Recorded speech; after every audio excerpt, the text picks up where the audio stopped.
All right, we're live. Totally impromptu. That's how I have been doing live streams lately. Totally impromptu. Everybody's probably eating dinner right now.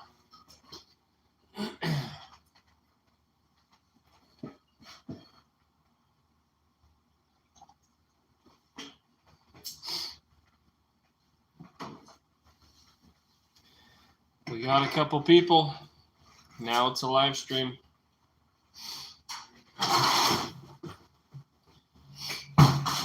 I am in the shop. I'm hand sanding the batch of 10 drop point-ish hunters that I forged a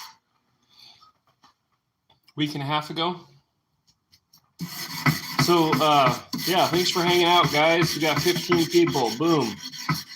That's a live stream. Let me show you what I'm doing here. Hand sanding, finishing 10 of these, various sizes and blade variations, but some kind of drop point hunter type deal that I forged a week and a half ago, Monday before this last Monday. Hey, Right family, everyone, Langley, Brendan, got your blade, it's over there. I don't have the handle on it yet. Kenneth, good to see you. Appreciate it. Yeah, appreciate you coming along. So, suffice to say, yeah, I've been busy. I got another custom order out today. I got a custom order out, that big Bowie knife. This is a little too tall for me sitting on this stool here. That big Bowie knife was a custom order. I got that out. I got a different custom order out today. A couple that had to go out before I go to Blade Show. Yeah, Brandon, I should have your knife done by early next week. But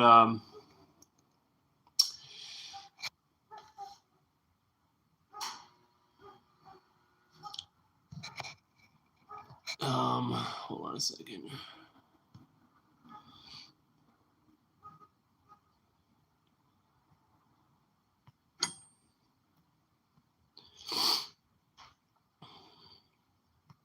Phantom, appreciate it.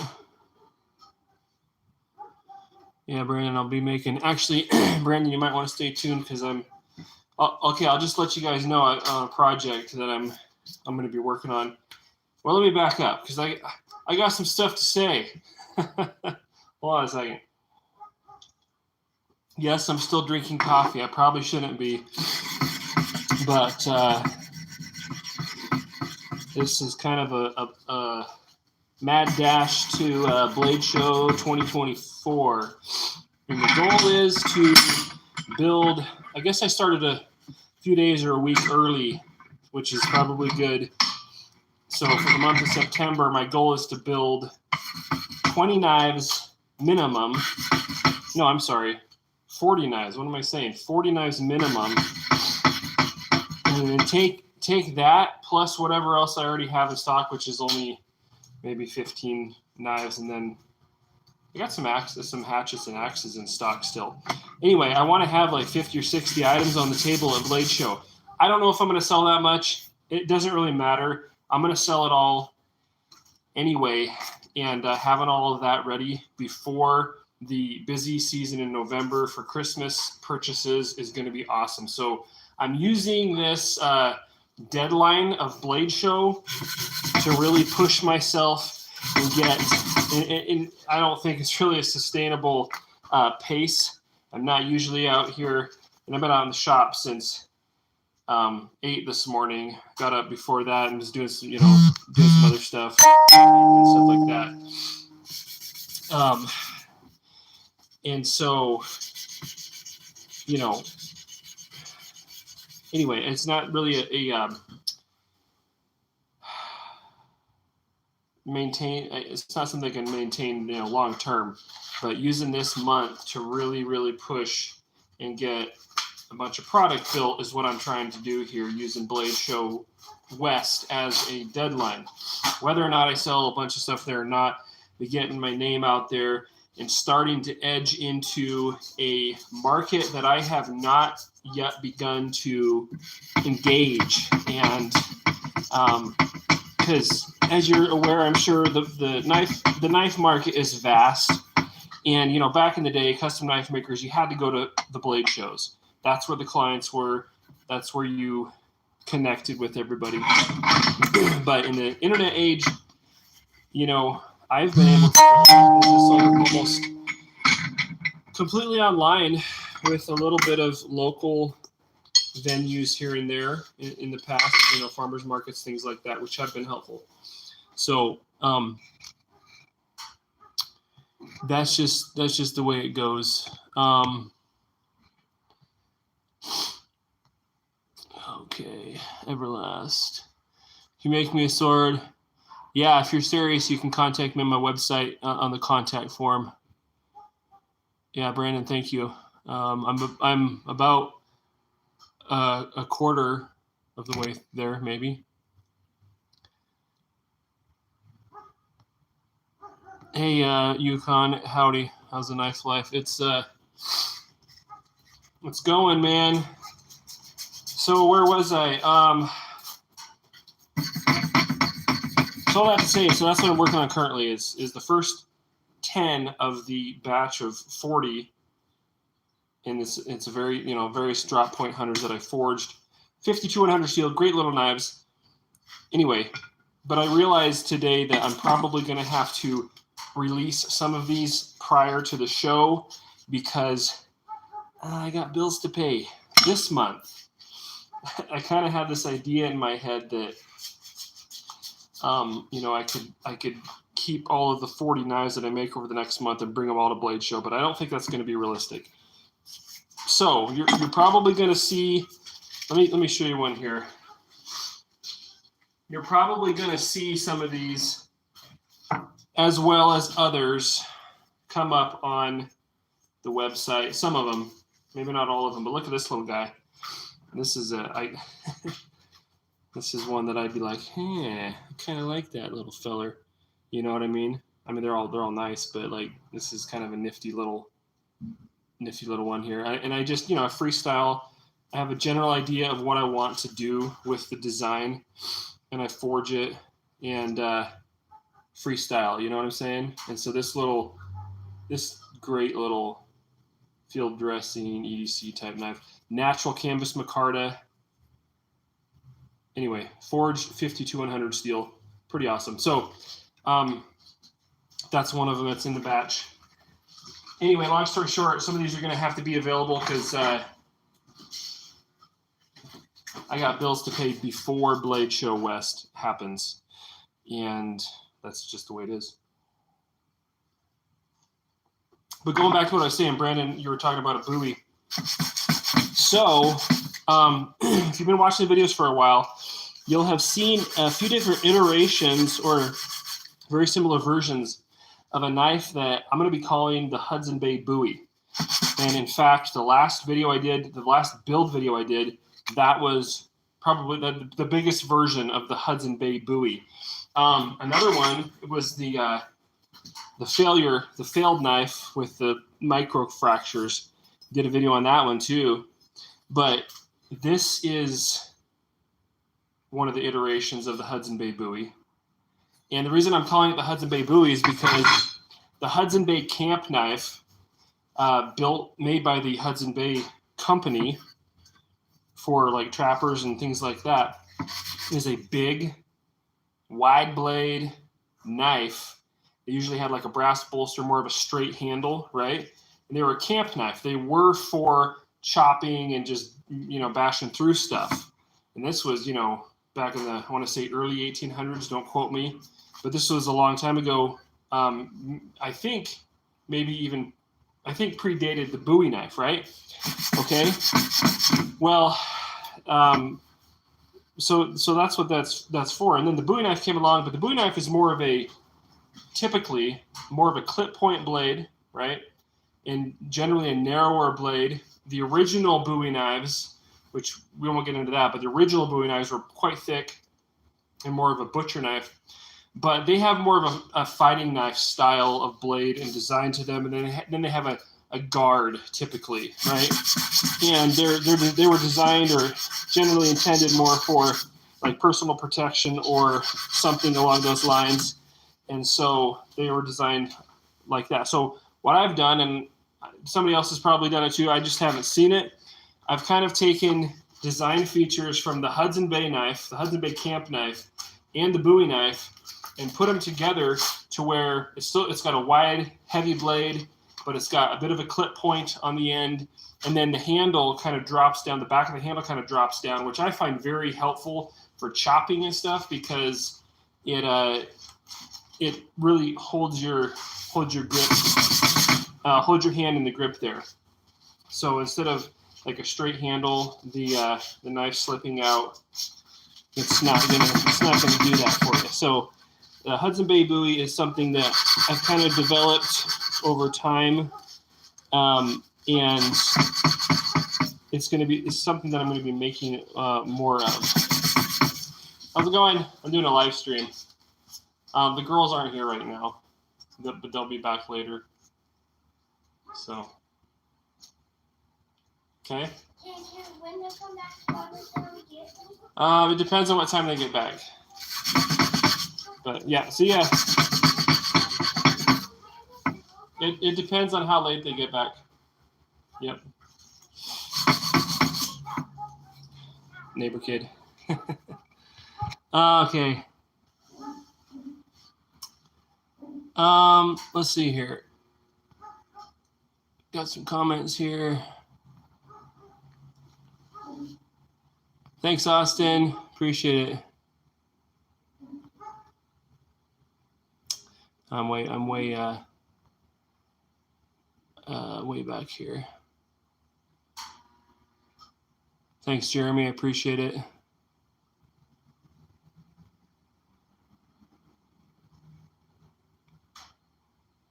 Let's see here.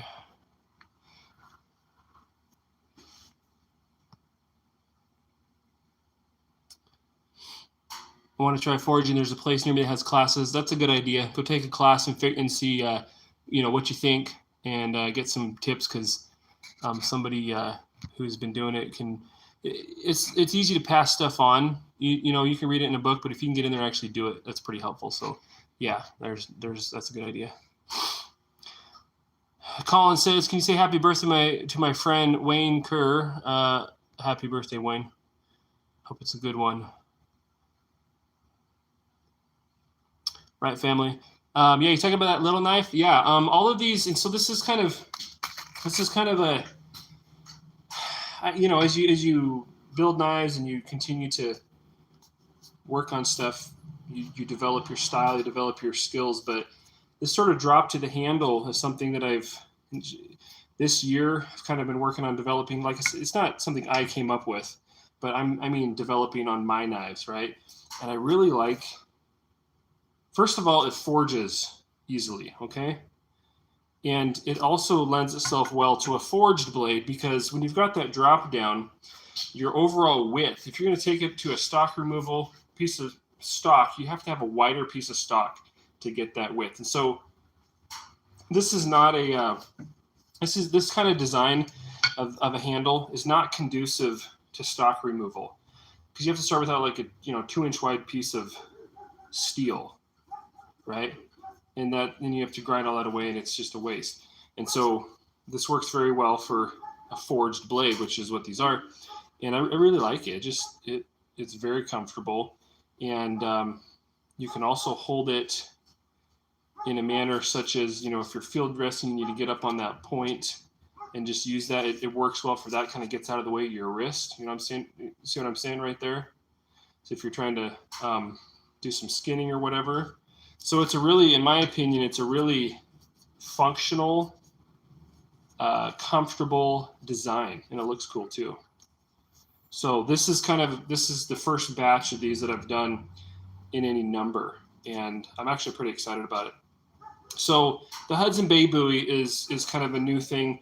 I've done a few before, like I said, but I've kind of refined my design, and I'm going to be making more of them, and I'm going to be offering them in high carbon, mono steel, like 80 CRB2 and stuff, not just the Damascus, and so they're going to be a little more affordable, and you can take them out and chop trees down with them or whatever you want to do. It'll be an actual blade for chopping, not just a knife that somebody's misusing. That's what it'll be designed for.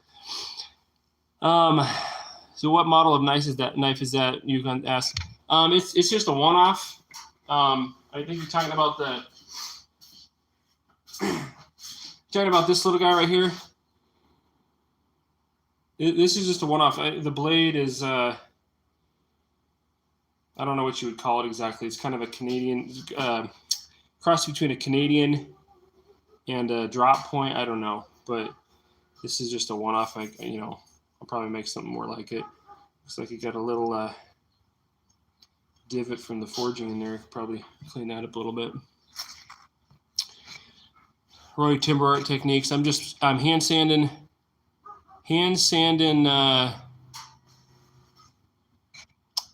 knife handles, finishing up a batch. Brandon, yeah, on your knife that I'm working on, I can discuss that over email and stuff.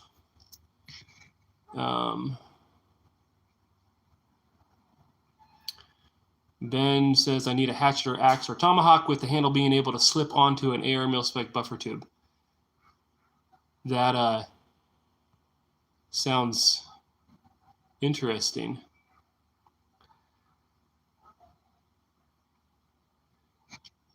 Roy's Timber, what is the best angle bevel edge, do you think? 25, greater than 25 is best.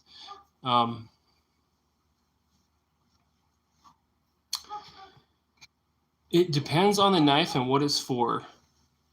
So this little guy, this one's going to be 400 right here.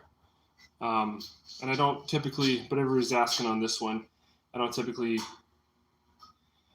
well, sometimes I'll put the prices there, but the problem is that that's like current model, current price, current everything.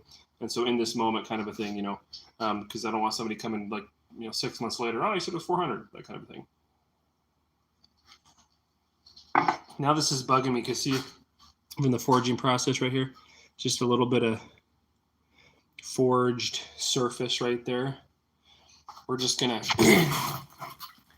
resand this very slightly. That's what we're gonna do.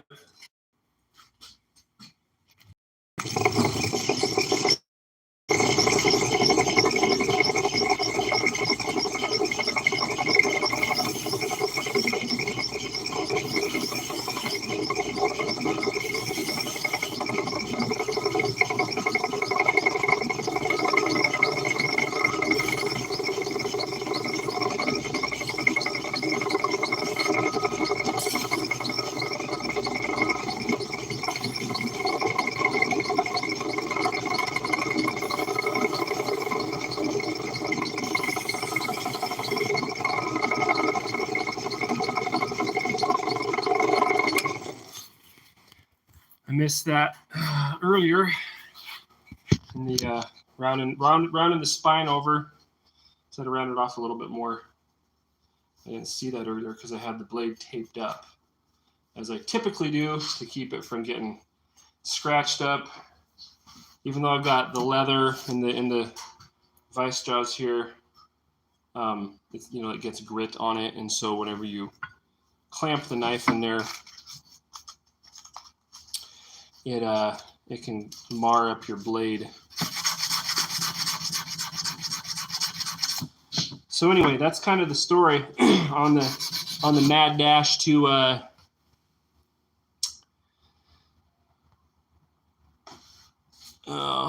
people asking questions. Austin, have you ever tried to differential harden any of your blades?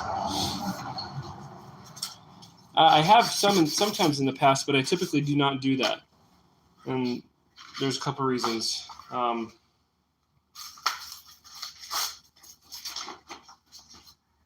for one thing, well, it could be a long discussion, but if you're trying to make a knife that will bend and not break,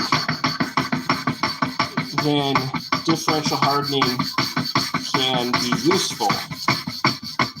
But there's steels that are very tough in their fully heat-treated state, such as 5160 or 80 CRB2 that do not need to be differentially hardened depending on the design and the style and everything like that. And so that's one reason. Second reason is I stay away from differential hardening on high carbon steels where tempered martensite embrittlement can become an issue. And that is where you temper it to such a degree that so when you temper steel, it releases carbon from the martensitic structure, and that sort of migrates out into the matrix of the steel in the form of carbides. And that can have some benefits because that kind of helps with those stick around and help with the abrasion resistance of the steel, which helps with edge retention. But if that happens to the extent where you have so many of those carbides and they become large enough, those become potential fracture points. And that's when you get tempered martensite embrittlement. And so even though the actual steel itself is softer, you've created stress, like potential fracture points with all those carbides, and so the steel actually becomes less tough. And that's not something we really want. So, tempering a spine out is you got a potential for that in a high carbon steel. Maybe it's not enough to matter, but the other way to differentially heat treat your blades is to just quench the edge, and I don't do that either. Part of the reason, again, it's not something that I find to be necessary. For example, these knives right here, these are not differentially hardened. They are more than tough enough to really withstand anything this knife is designed to do, and even above and beyond that, right? And so we don't have an issue with toughness with a fully heat-treated blade here. But then differential quenching is where you can either just heat the edge or heat the entire thing and just quench the edge. And the problem with just heating the edge of the blade is that you have to use something that is sort of a primitive source of heat, like it's a torch, or maybe you could even use like an induction coil. But the point is that it's hard to control the heat, the level of heat on that, right? It's hard to get a very precise heat with that and then hold it for a specific amount of time. And that's a problem when heat treating some steels or most steels. Like this steel, 52100, it requires heating it up to austenitizing temperature and holding it there for about 15 minutes. And that's really next to impossible to do with a torch on a blade, right? And so that's your first problem.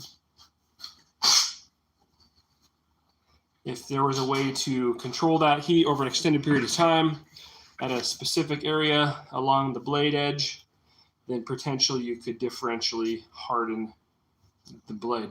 The other way is to just quench the edge, right? And the problem with that is that when you partially submerge the heated blade in your oil, very often you're going to get a flare up and start burning your oil. And it's also kind of difficult to agitate that. That's probably the most realistic way of actually differentially hardening this kind of steel. But it kind of presents an issue, like I said, with flare-ups, and that ruins your oil over time, all these kinds of things. So that was a rather long explanation because that's kind of what that question entails. So long story short, Typically, no, I don't differentially heat treat or differentially harden my blades. Okay, so hopefully that. See you, Brandon.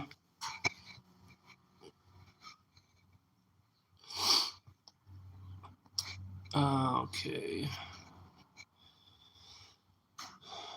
And see you, Jeremy.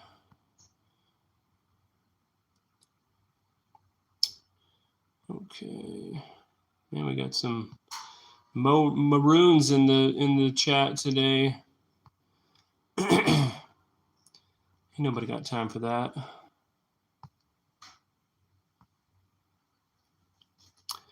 All right, yeah. Did I lose y'all on that? So just to kind of give you an idea, so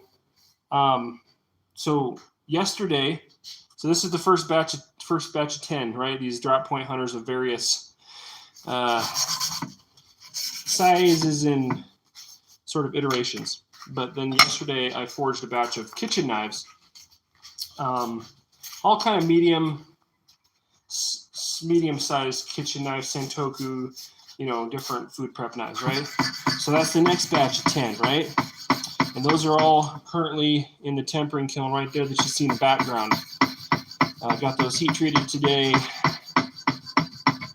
and then hopefully we can start putting handles on them tomorrow. Well, no, I got to grind them first. What am I saying? I got to grind those tomorrow, and then maybe we might get to handles if I get these finished up.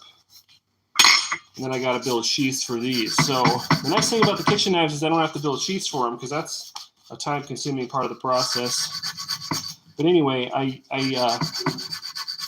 I forged all the kitchen knives at a 125 CR1. So if you remember, if you were watching videos in the last several months, you'll remember that we did a number of Sanmai projects with 125 CR1, which is a great steel. It especially shines at the high hardness and thin edges, right? It's got the abrasion resistance because it's got 1.25% carbon in it, so that's pretty sweet. And these are all forged, and I'm hoping to be able to leave a nice forged flats on them. So they're not Sanmai, they're just mono steel, right? Forged blades, kitchen knives. So that's the next batch of 10 knives. And once I get these sorted, the drop points and then the kitchen knives, once I get those sorted, the next batch is going to be a combination of, I think, the Hudson Bay buoy. I think I'm going to do 3 or 4 of those. And I'm thinking some bushcraft and maybe Nessmuck blades. Okay. And then after that, what I'm going to do is I'm going to try to make a variety of Damascus knives. And I actually have, I got plenty of Damascus already made because I have, pieces and drops from various different projects and even videos and stuff. And so, I have the Damascus to make another at least 10 knives. And I even have, this one started, right? It just needs hand sanded and then finished, but that's a Damascus blade right there. Nice drop point hunter. So 80 CRV2 and 15N20. So I gotta finish that. And then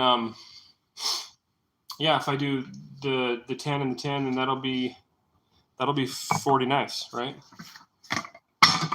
Now I'm actually taking 40 knives to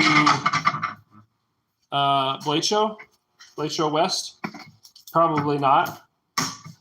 Well, maybe in total, but am I going to be taking all of those 40 knives to Blade Show West? Probably not, like I just said a little bit ago. We already got this one sold, apparently. So I guess I better make another one of those. Now, this turned out really cool, actually. Anyway, but I really like where the design trajectory. I like the trajectory of the design on these forged blades, and that's going to be something that you'll see more of. Where's my sanding stick? Here it is.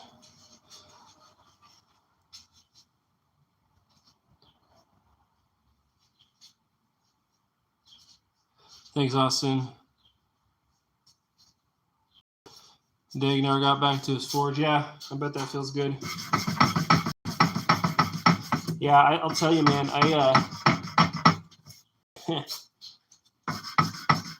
Well, that's kind of another video. Like being able to do what I do.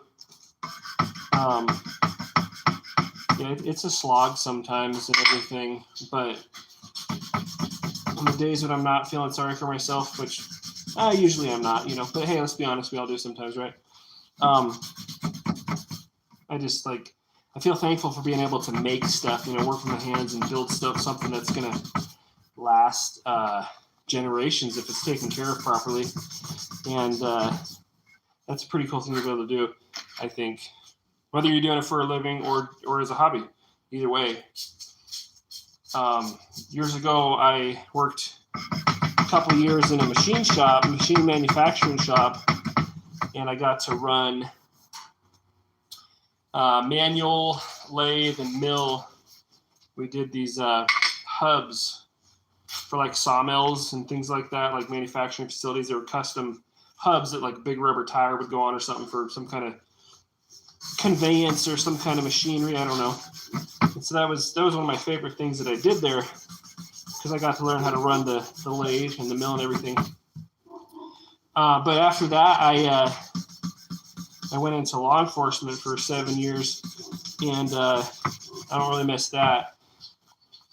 But when I first quit the machine shop and went into law enforcement, I kind of went through withdrawals because I was doing something that was needed and useful and stuff, but it was really kind of hard to, tangibly, at the end of the day, you had nothing to show for, spending 8 or 10 hours at work, right?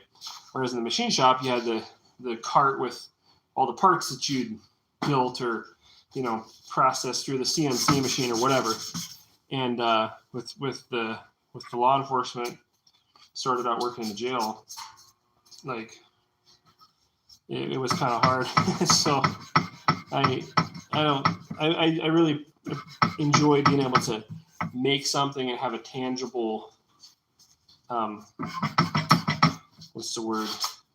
tangible proof or result to my labor, to my efforts, instead of some ethereal thing, But anyway, so this one I'm sanding on right now is it's got a Bacote handle skills. Iron Donkey Forge, appreciate it. I'm glad you enjoyed the videos.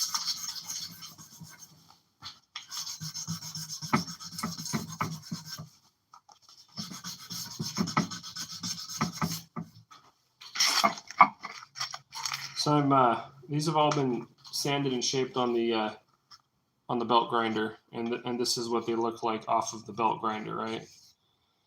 But they're all at 220 grit, and on the wood handles, I'm going up to 500 grit.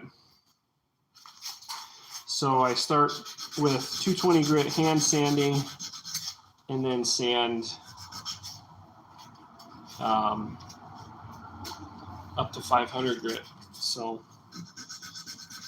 I try to be really careful on the belt grinder and not have too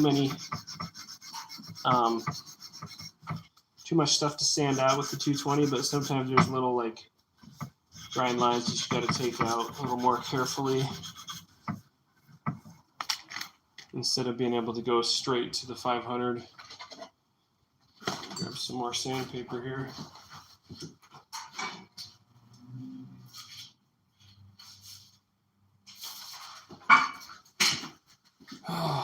So anyway, yeah, things are plugging along. And like I said, so I actually had somebody reach out to me and share their story of going to Blade Show. There's 3 Blade shows. I don't know if y'all know that. There's Blade Show, which is in June. I think it's always in Atlanta. And there's Blade Show Texas, which is in Texas, and I think it's usually in March. And then there's Blade Show West, and they've moved that around a little bit, and that's usually in October. And this year it's in Salt Lake City, Utah, October 4th and 5th. Come see me. Table 10B. But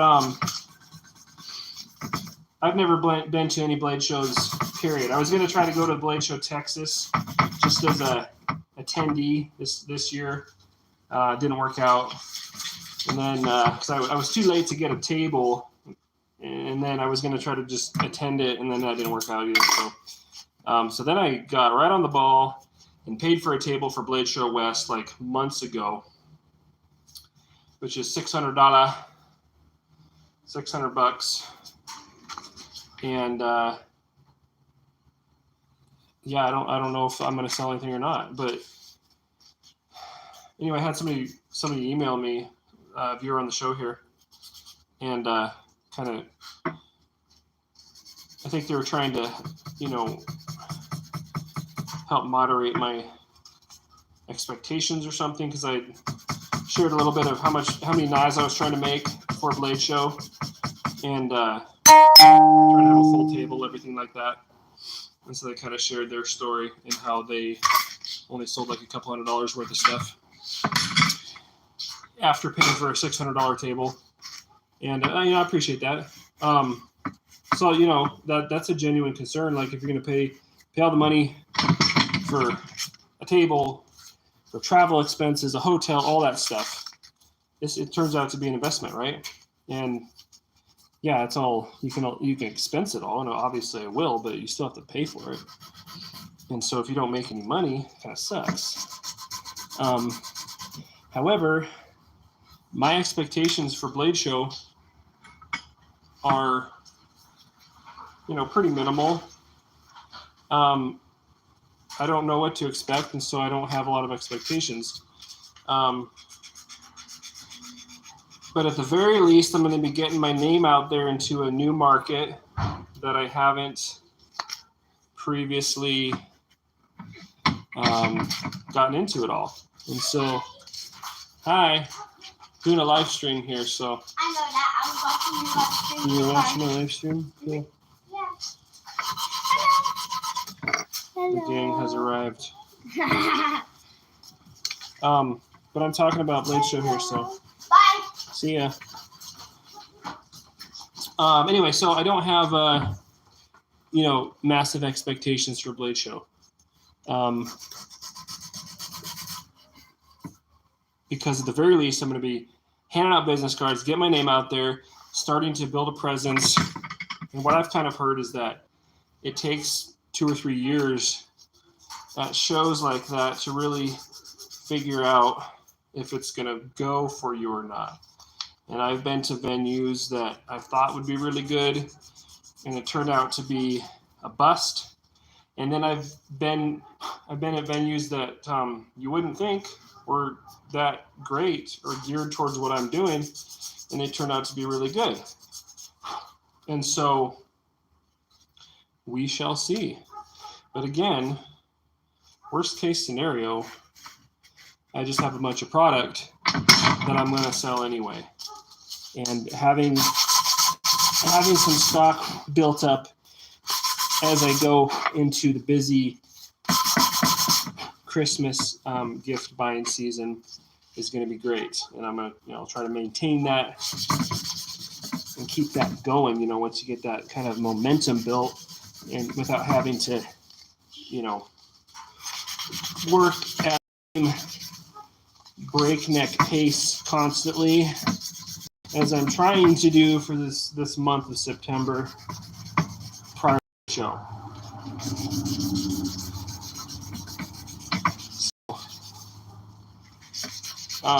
And then as far as hatchets and some axes, I've got I've got a number of those. I've got that stocked up pretty good, actually. So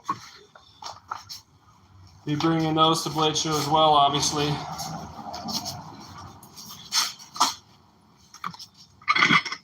So anyway, I just kind of wanted to hop on the live here, and so I was a little bored, you know, just sitting here sanding knives. And I also wanted to mention kind of my plans or ideas with upcoming knife stuff. And then, you know, I still have custom orders on the books. It seems like that's always the case, obviously. Like I said, I got a couple out this week that I felt like, you know, well, it needed to go out before I kind of hit it hard before Blade Show. So I got those out, and I might even get, well, I don't know. The next thing I have to do, though, actually, other than building batches of knives, is I have to do a video on a particular part of a project. And it should be pretty interesting. But it has to do with stabilizing a unique handle material. And I haven't got to that yet. I planned to have it done by now, but everything seems to take longer than you really expect. And so, but hopefully that should be early next week. And so, yeah, busy. All right, so this is Bacote wood. This is another nice little got their tape on here. Drop point blade. Forged 52-100. So I'm going up to 500 grit on the wood handles, and on the tang. A lot of these woods that I use don't really soak up oil, but I will just apply some Danish oil anyway, you know, let it sit overnight. And then I'm going to come back and I'm going to buff the tang and the handle. And these have a nice Scotch-Brite finish on the flats here. And I can go back and touch that up if necessary. So that's what that's looking like. So I'm going to wipe the sawdust off of here and put some oil on here. Like I said, the ironwood is so dense, it doesn't really soak up much, but whatever it can soak up, it will. Same with the Bacote, and the Bacote's got a high natural oil content. But again, I just apply a generous layer of oil, of Danish oil, to the handle. And we'll let that sit overnight and let it soak up as much as it possibly can, if any, somewhat. It will somewhat, and then we'll take and buff this handle out so it'll be real nice. So I'm gonna go set this one aside and grab another one.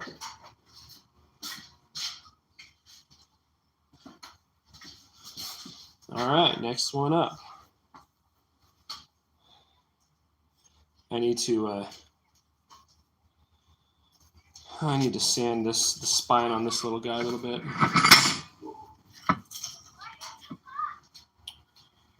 Let's see.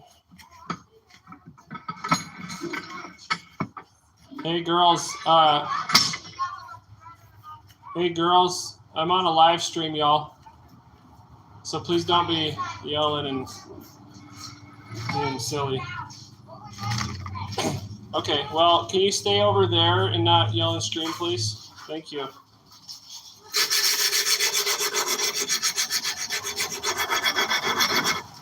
Kids these days, right?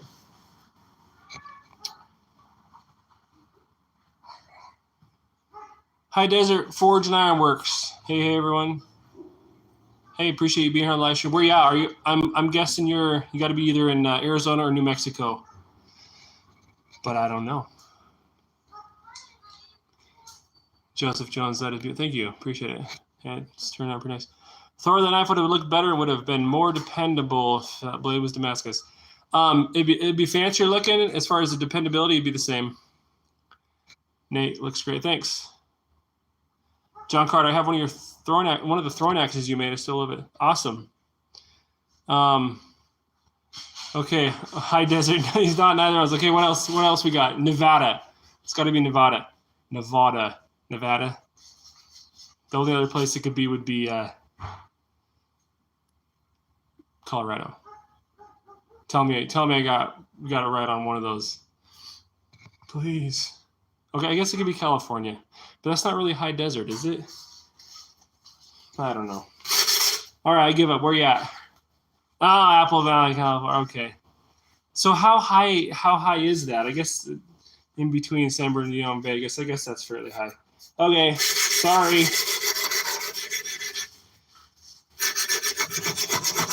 Hey, I'm just saying geometry wasn't my best subject in school, okay? Close to 2,000 feet. Okay. Well, that's higher than sea level.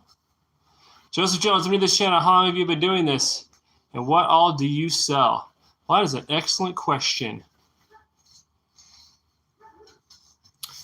How long have I been doing this? Well, I've been doing this full time for 7 years, and this channel's been around since about that long, I guess. And I sell hand-forged, handmade knives and axes primarily. Some hammers, sometimes.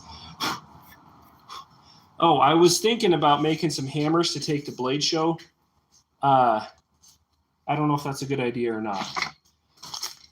If nobody's gonna, I don't know. Maybe that's a better idea than bringing knives.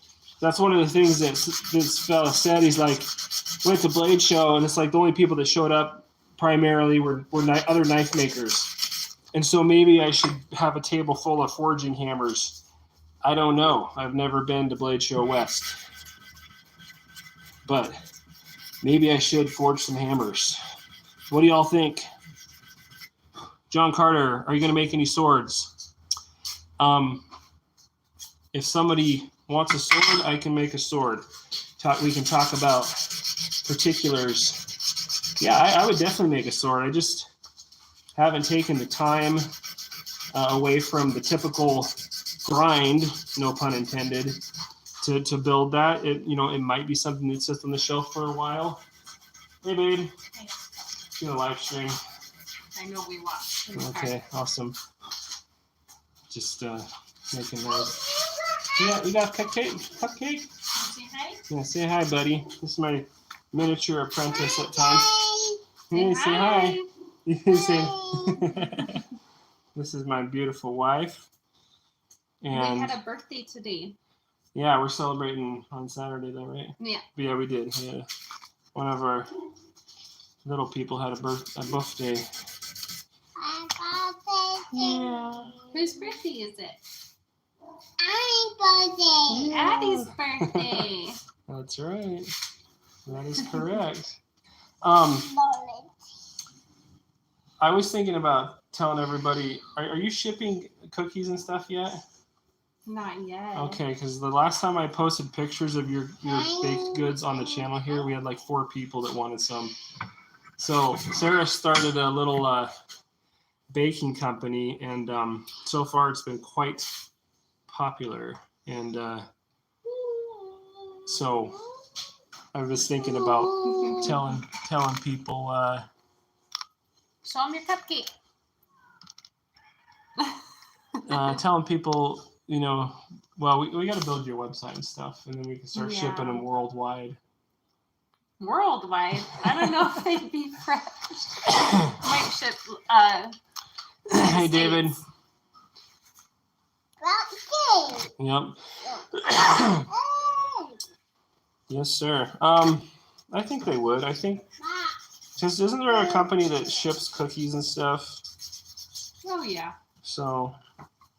Hey, Dad. Yes. Guess what? I'm doing a live stream, just so you know. I know. Charlotte has an exciting announcement too. Okay. Tomorrow at 11:30 a.m., I'm going to be on the back of a horse doing horseback riding lessons. What? Tomorrow. No way. Yeah, Mom signed me up. That's awesome. The lady had a couple spots, and That's cool. That's so great. me and JJ and Mickey are doing horseback riding lessons. Oh, awesome. That'll be great. I have. Yeah, we've. Shoot. Well, both of us rode horses. And, trained. Did you train horses or just kind of? No, I Okay. didn't. I just rode horses. Oh. Anyway, we both have some background in horsemanship a little bit. Long ago. But it's been a while, so our kids have never been around it. But Sarah found it. Yeah, buddy. What's up, buddy? You got a cupcake? Yeah. Where's my cupcake?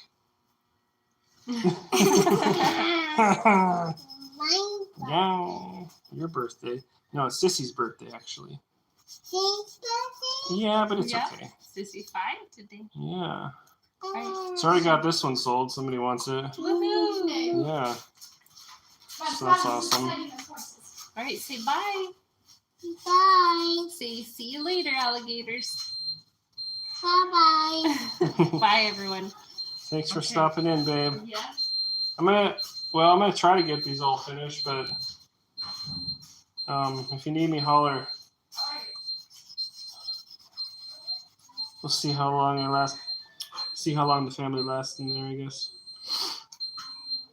All right, I had to clean that spine up on this little feller because it had a little forge blemish, and I did not like it. So I fixed it.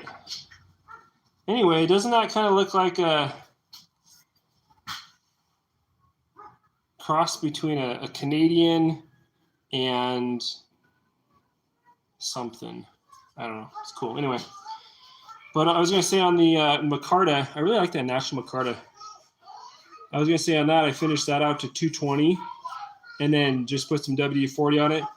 Very nice texture, very nice. Man, I love that handle design. Anyway, very nice grippiness. Some people question how grippy or how slick the micarta is going to be when they're using it, and that's just not an issue. Particularly the way I finish it out. If you buff it out like to a shine, a polish, you might run into an issue. But done this way, it looks really good, and it works really well. So anyway, just gonna give it a little bit of love there, and put it back up here. Grab the next one. Yeah. So if you heard that beeping, that was my batch of kitchen blades. John Carter, would you consider some throwing knives? I've made a couple sets of throwing knives. Yeah, David, thank you. I just, I feel like what I would have to charge for them to make it worth my time, I feel hesitant about that. But I mean, I guess if somebody wants to, do that, then that's up to them. But I just feel like if you're going to throw a knife or throw a piece of steel around, if it was me, I probably would just buy, a cheap version. But that's just me. Like, that's just me. So I don't think the same as everybody. So this, I think I'm going to have to close down my door here a little bit because the sun's coming right in.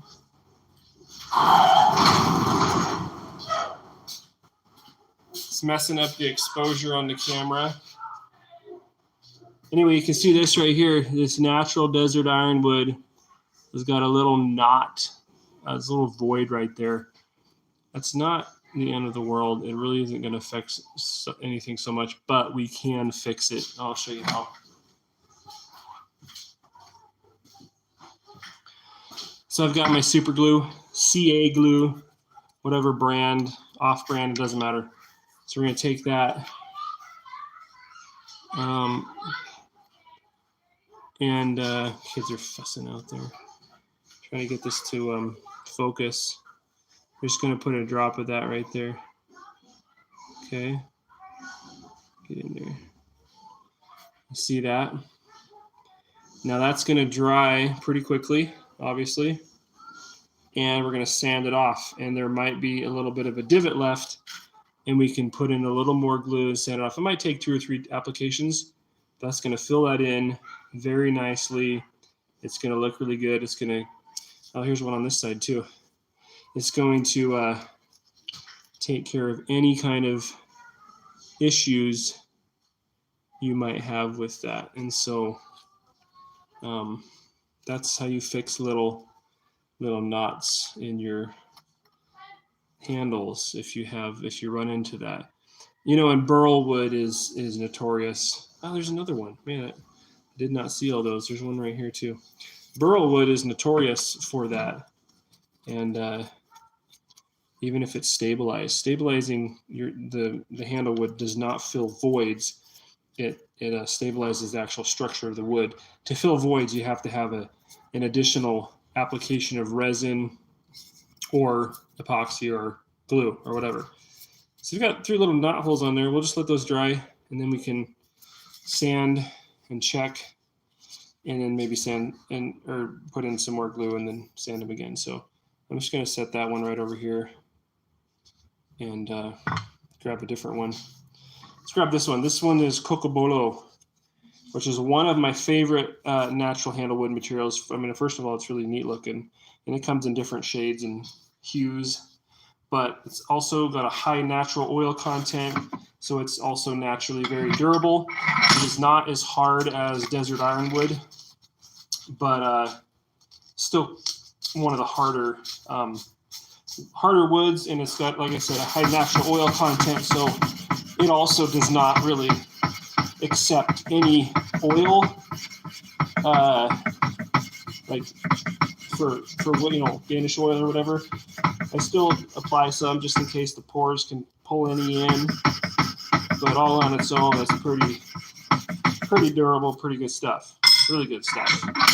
I like to especially use it for some of my kitchen knives. A lot of these guys are going to get Cocobolo scales for that reason. It's a little more durable should it be come in contact with any moisture, which should be next to nothing, but it's just a good hardwood. All right. John Carter, yeah, the throwing knives that I made were custom orders. I've done just a couple over the years. People have asked for them, and on occasion I have them. So if you're really interested, go ahead and shoot me a message on my contact form, and we can discuss. But like I said, I personally, I just, I don't want people to feel like they're spending a bunch of money on something they're going to throw around. But if that's what you want, then we can figure it out, set you up. So, High Desert Forge and Iron Works. I have a question about Damascus steel. Does it have to be high carbon steels, plain and alloy, or can I use something like low or medium carbon steels? It's not for a sharp edge, purely for looks. Well, excuse me. No, okay. Before we get into this little discussion, because there's a long answer to that question. This is just me. Well, it's not just me. It's other bladesmiths too. Let me just give you my 2 cents worth. If it was me and I was making a knife, even if it was primarily for presentation, unless it was very obviously not a working knife, I would probably build it in such a way that it could be a working knife. In other words, the steel is going to perform like it should. Because you just don't have any control over the knife after it leaves. And, you really hate for somebody else to get the knife who doesn't know that it's just a presentation piece, unless it's very obviously such. And then, like, this maker made a piece of junk because it doesn't work. You know what I'm saying? Because they want to use it for something or whatever. And so I think I've made think I made one knife that wouldn't function as a knife because it was purely an art piece for a guy years ago, and the steel was not heat treated, and I don't even remember why. But it was purely an art piece, and the design also was not conducive. I also didn't put my logo on it for that matter, though. So anyway, that's just me. I'd hesitate to do that. I wouldn't do that personally. But as to your question as to whether it has to be high carbon steel, the answer to that is actually no, but with a caveat. It has to have some high carbon steel. And the reason is because, hey, babe. Yeah, the delivery. Oh, thanks. For shirts. We got some shirts here. See how these turned out. Because the last one I got with the full color logo, it was too big. I did a different. Can you pull that out? My hands are filthy, so I'm getting all dirty. This one, I got these to primarily wear to blade show, and these, yeah, that turned out a lot better. That logo size is a lot better. It looks big in the video, but it's not going to look that big. I really like that black and white scheme on there. So on this logo, guys, this is actually one of the Hudson Bay buoys. This is a ball bearing sand mine Damascus version. So I did a video on it. It's been a year or two now, but that's one of the Hudson Bay buoys, one of the earlier ones. So anyway, that's kind of cool. Thanks, Ben. Yeah, these turned out pretty sweet. I actually think I got to get a couple more. Because this You is. get some for the kids. Yeah, I know, right? That's true. I'll have to check and see if they have sizes down that little tiny. That would be good, though. I like the black and white logo for the shirts. I feel like it fits good on a black shirt. Yeah, thanks, Joseph.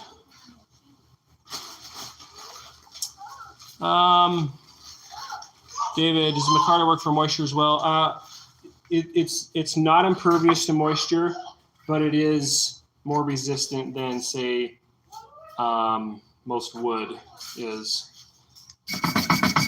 And it depends on the micarta too. Like if you're talking about canvas micarta, it's got all those canvas fibers in there, and so those can soak up water. But let's say you're dealing with paper micarta. Don't quote me, but I think that's going to be a little more. I mean, who uses paper micarta for a using knife, right? I don't know. It's pretty durable. It's not impervious though, but it's pretty good.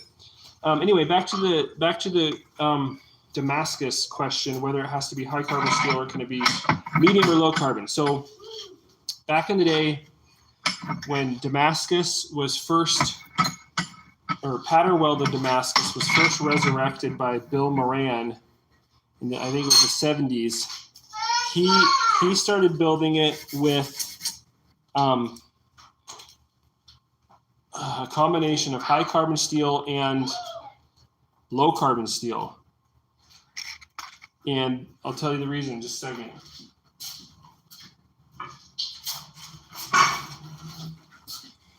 So the reason he used high carbon steel combined with low carbon steel, and I think he used 01 and then mild steel, is because when you etch that pattern, the low carbon steel etches a light color. It's not really a silver color like our 15 and 20.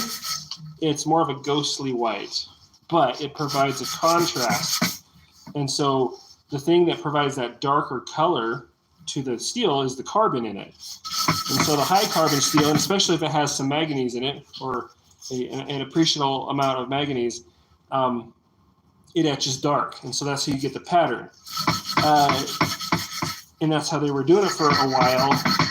And then they started using the nickel content steel to provide the contrast instead of low carbon, which is beneficial because you got two good blade steels instead of one good blade steel and some low carbon. Now, this is another discussion, but apparently in certain patterns, and if you do it correctly, there is some benefit to having the low carbon and the high carbon combined insofar as it kind of creates a toothy or micro serrations in the blade. Like I said, depending on the pattern and stuff, you can read about that different places. But Laren Thomas on Knife Steel Nerds here on YouTube did a study on that, and he was surprised. Everybody was surprised, I think, of the results. It didn't make anything like crazier or better than the original high carbon steel, but in a sense, it kind of held its own. So all that to say, I probably way overstepped your question here. All that to say is, okay, yeah, your question had something to do with looks. Basically, you're going to have some amount of high carbon or at least medium carbon steel, and I would say 0.6%. You might be able to get away with 0.4%. To get that contrasting pattern. So I don't think you have any benefit of trying to use a medium to low carbon steel. Just use 1075 and 15920. You've got a really great contrasting pattern, and leave it at that. The way the steel is heat treated also affects the contrast in the pattern. And so all this to say is, if you're trying to go for a nice presentation, you're not necessarily going to gain anything trying to do it with medium or low carbon steels and not heat treated. You didn't say anything about not heat treating it, but that kind of thing. Hopefully that answered your question. That was long and rambling.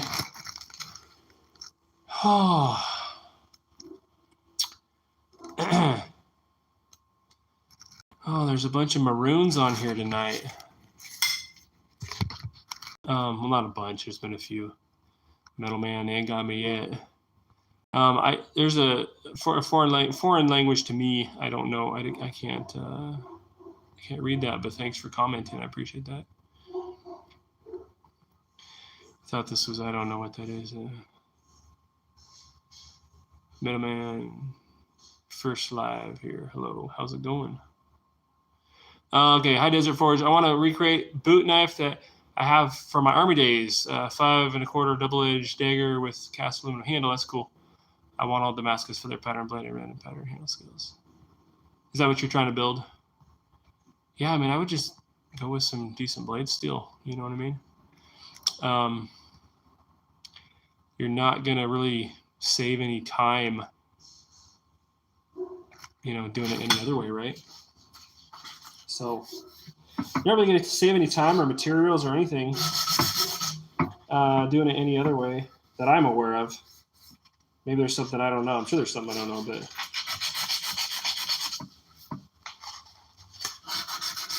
I mean, you hate to spend time forge welding a blade and then realize or find out that the pattern didn't show up, or something like that. That'd be a bummer.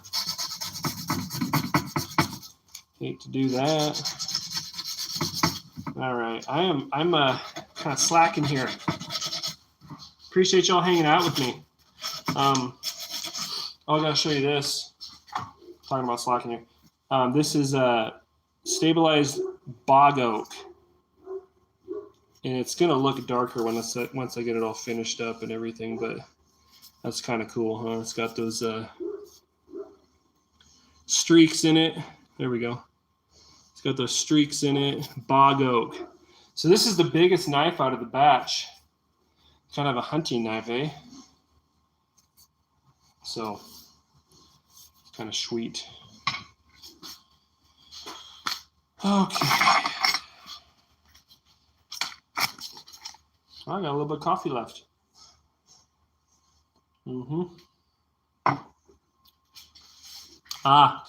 Thank you, sir.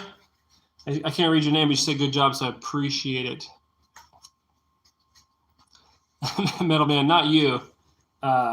No, there's been some comments, off-color comments, just from random passers-by, and I've mentioned a couple times that there's been some maroons, and I've tried my best to delete said comments, but I haven't been looking at the stream or the chat the entire time. Okay. High dizer, yes, feather pattern blade, but would 1040 and 4340 be good enough to use this as scales, not a sharpened edge or anything? Purely for aesthetics. I don't think you're going to get enough of a contrast with that. You'd be better off doing 1045 and mild steel if you're trying to get a pattern, right? So you need, because those 1040 and 4340 have the same carbon content, and whatever alloy components 4340 has, which I believe is chromium and a little bit of molybdenum, they're not going to etch. You're not going to see a big contrast in the pattern. You need a significant difference in the carbon content or some nickel, and then you're going to get a pattern. You're going to get a contrast in your steel that you can actually see. And so, yeah.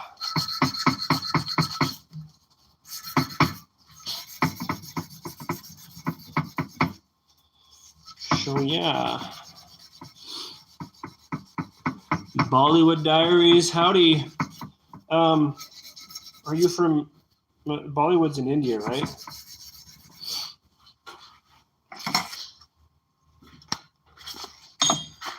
Oh yeah, so are people must be just waking up over there, right? Over on the other side.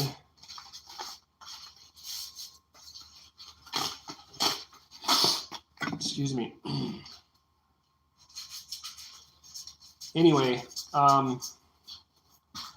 that's what I've been doing, and then I've been trying to do a couple videos. I mean, that last build video was that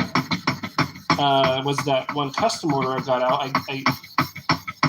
I forged the Damascus several weeks ago, that twist, left and right twist, you know. And I was like, I'm not going to do a video. And then after that, I was like, I'm going to do a video. But because it's kind of a cool build, you know. So we started that, you know, about a third of the way through the project, right? I don't know. It worked okay, though. It was a pretty cool result. I need to probably do a full build video on like a Turkish twist, something or another, something.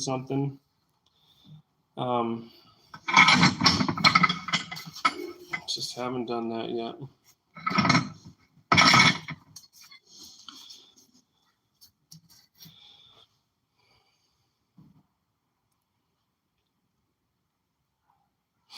$6:30 a.m. Coffee etch will help too. Yeah, I've used that a couple times. I don't typically do that anymore. I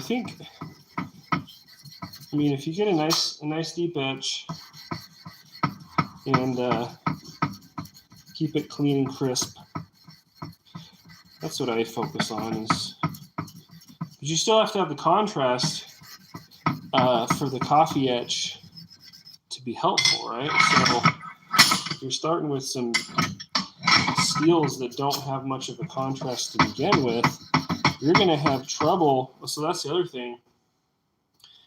You're going to have trouble etching. Like if you use 1040 and 4340, okay, I might be wrong about this. Does 4340 have nickel in it? It might have some nickel, but I don't think it has anywhere close to 15 and 20. And so it's going to still etch a lot more than the 15 and 20 does, and which is going to be the same as the 1040. And so you're not going to get a real discernible pattern, because that's what the 15 and 20 does, is that 1.5 to 2% nickel content resists the ferric chloride, whereas your contrasting carbon steel, whether it's 1080 or 01 or 52100 or 80 CRV2, that's gonna get ate up by the ferric chloride a lot more, and that's where you get that etch from.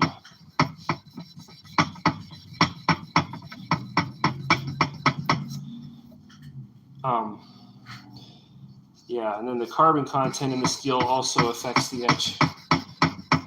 But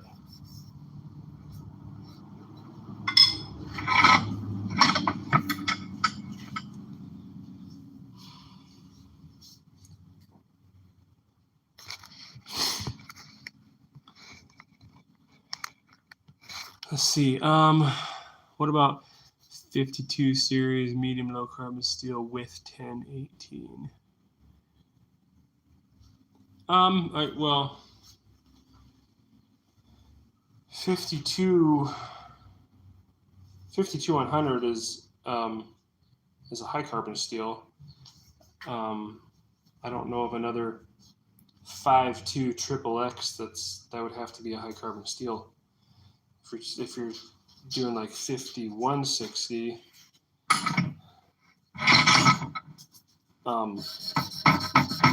that might work too. But I've heard that 5160 is kind of difficult to forge weld due to its lower carbon content and the chromium content in it.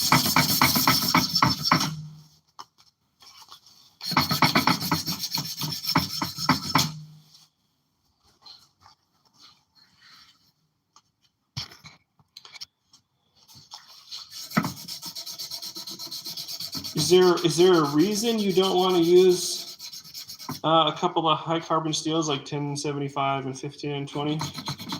Just curious. Is there a reason you're trying to avoid that for the knife? Because you can, build it and do a nice pattern and still not put an edge on it, That's the other thing too. Talking about forge welding, the easiest steels to forge weld are going to be those high carbon steels because all other things being equal, the forge welding temperature on your steel goes down as your carbon content goes up. And unless you add other alloys, like with 5200 or whatever, unless you start getting into that, your forge welding temperature is going to come down.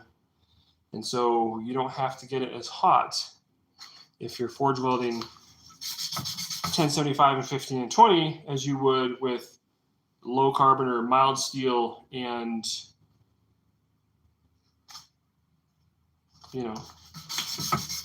some kind of higher carbon steel. So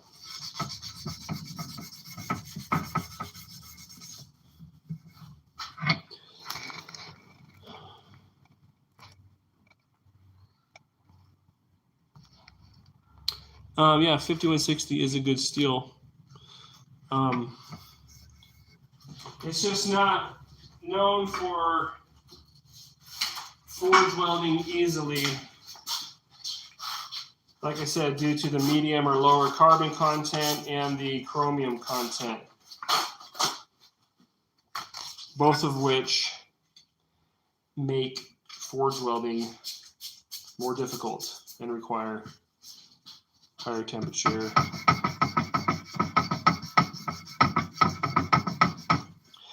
To be quite honest, I don't use 5160 hardly ever because if I need a super tough steel,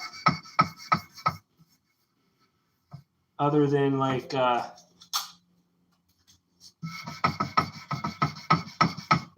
I need a super tough steel, I go with 80 CRV2 steel. And another one you could do that I haven't used is 8670. Both of those are very, very tough. Right up there with 5160. And they both have a little higher carbon content, which aids in edge retention. And 80 CRV2 steel has some vanadium, which really, really helps with the super fine grain structure, which of course promotes toughness. And so, like I said earlier, those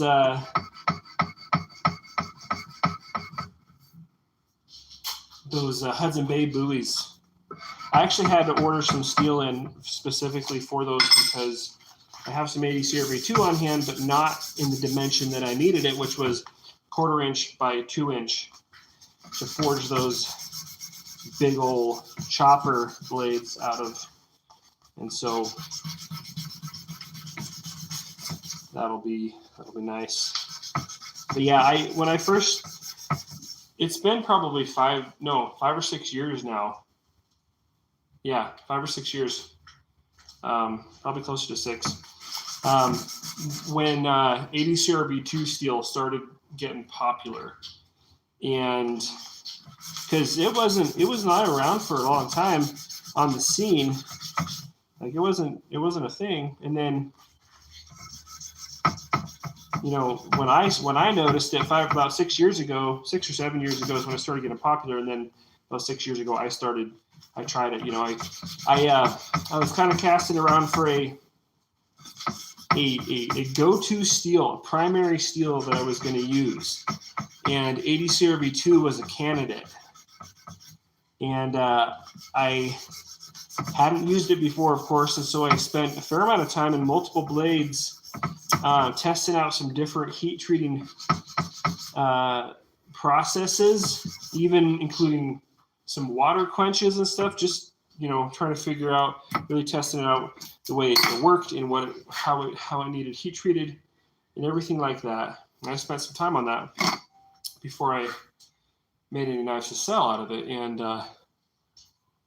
man, my basic takeaway was that this steel is super tough, even at a high hardness.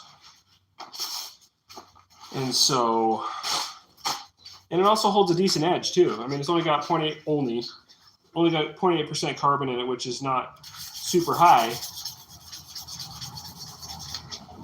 But with that really fine grain, it takes a really keen edge, and it's good steel. I got no complaints. Well, okay, that's not true. That's not true. I do have a complaint with 80 CRV2 steel. I most certainly do. I bet you can't guess. Well, I bet you could guess what it is. Throw out your guesses. What is my complaint with 80 CRV2 steel? What is the one thing that I don't like about it? Throw it up there, guys. Hey, Middleman shared something on Facebook.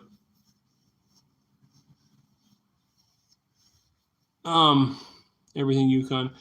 Yeah, I need some. I'm not a very good. Not very technological here, so sorry if my voice is getting cut out and stuff with the sanding and stuff. But appreciate you watching here and everything. Well, buddy, which steel is your favorite for San Mai? What you prefer to use, ketchup or mustard? What kind of question is that, man? Both, of course, but I don't know. Hot dogs are. You know what they put in those things? You don't want to know. You probably do know. All right, so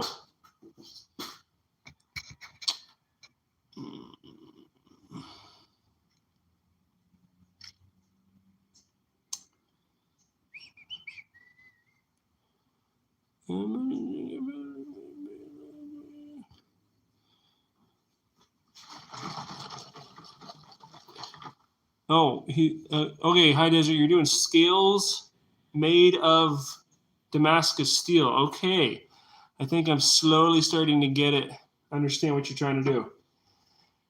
But my answer is still the same. Because you're going to get the best contrast and the best ease of forge welding with the high carbon steels. And you can heat treat them and then temper them out softer and therefore tougher than you would normally. You're going to have to drill holes in them before you heat treat them. But yeah, that's how I would do it, because you're going to get a much better contrast and a much better look for your handle scales that you're putting on this project. Does that make sense? So my answer stays the same.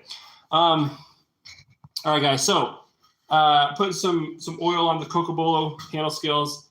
It's not going to soak much up, but whatever it does will just only be a benefit. And then tomorrow I can buff it out, buff that tang out, shine it all up, and put a nice finish on it. And you can see with that oil on there what that cocobolo looks like. Real nice stuff. Really like cocobolo. Pretty nice. So throw some W40 on the blade there a little bit just to make sure that there's a little corrosion barrier. Okay, we're down to 4 knives left to hand sand.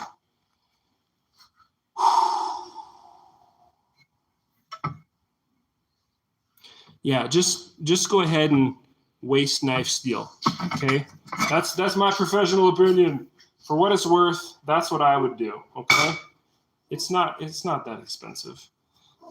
It would be worse to spend all the time, the fuel, everything to not get the results you're after. Does that make sense? So just use blade steel. Just do it that way. That's just my opinion. You asked me, so I'm telling you what I think. But I think I understand what you're trying to do now. And like I said, my answer is still the same.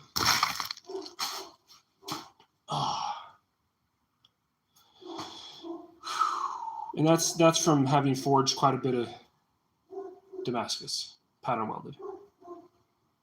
Yeah, no, that's Hey, they say the only dumb question is the one you don't ask. Well, that's not quite true, but that's a good question.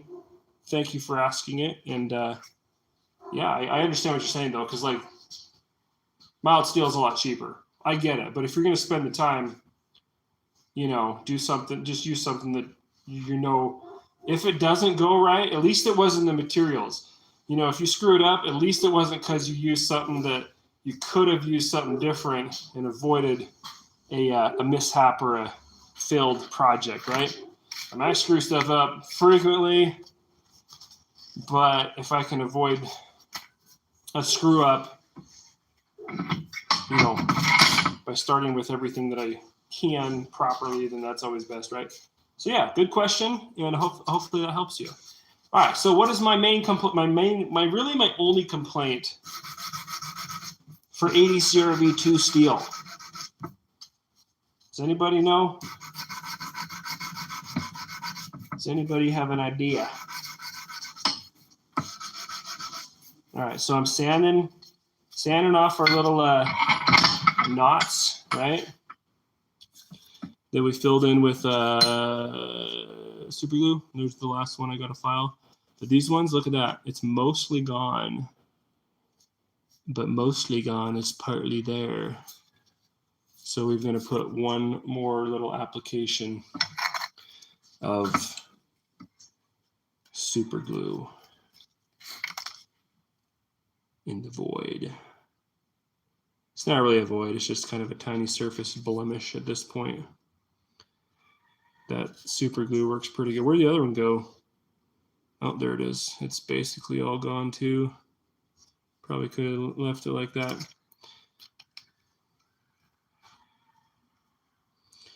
Just finished the knife. What am I going to do now? I'm going to finish 4 more, hopefully. Because I got 4 more to finish out of this batch.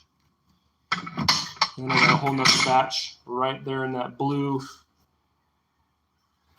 kiln that just finished tempering a little bit ago. And they all got to have handles. No, I keep getting ahead of myself. I got to grind the blades on all of them. And then I got to put handles on them.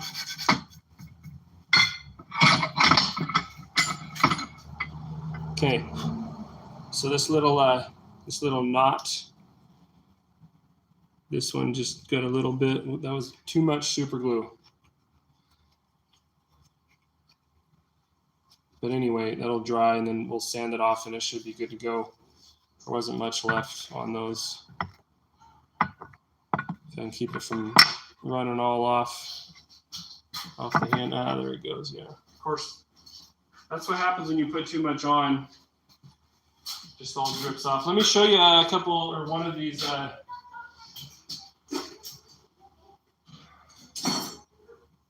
This is just one. They're not all this shape. They're all different. This is like a tall, fat one. And it's got a shorter handle because it's made for a pinch grip, right? You don't need all that handle sticking out there. But these guys are all heat treated, forged, heat treated. And no, it's not bent. And still hot. And I got to grind the bevels on these and put handles on them.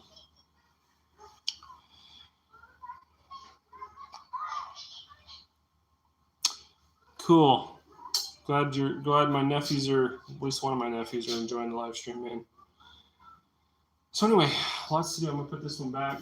Let it all cool down, nice and happy.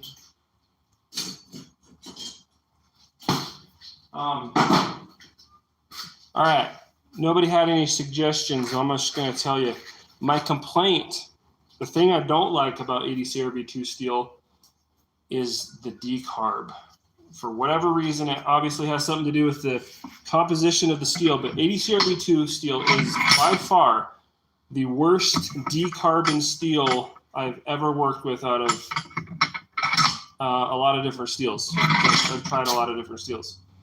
And man, it's just got to be the composition, the particular components of that steel, but you can work any other steel that I've tried right alongside it, do the same processes, and the outer layer of decarb on 80 CRB2 is going to be significantly deeper than any of these other steels that I've ever tried. So that's my complaint with it. Is it a huge issue? Not really. You just have to account for it, but it's just kind of annoying sometimes, I guess.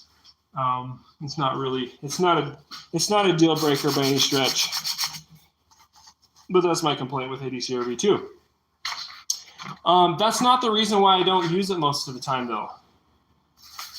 So when I was casting about for a go-to steel, a main steel for my shop, for my blades, for most of the products that I offer,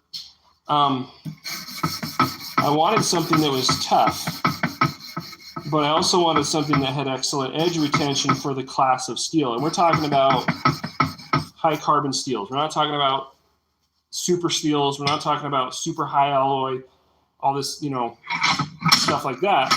We're talking about high carbon steels that resemble tradition. I mean, they're better than traditional, I guess you could say, but they can be forged. They can be heat treated properly with minimal equipment, and they can be sharpened, right? One of the complaints with these super high alloy, super high carbon steels is that they're a pain in the butt to sharpen. And, any steel can be sharpened, but if you're out in the field and you accidentally nick a bone on your elk or drop your whatever, you know what I mean? You need to touch the edge up. It's nice to have a steel that you can actually get sharp without sitting there and fussing with a sharpener for half an hour, right?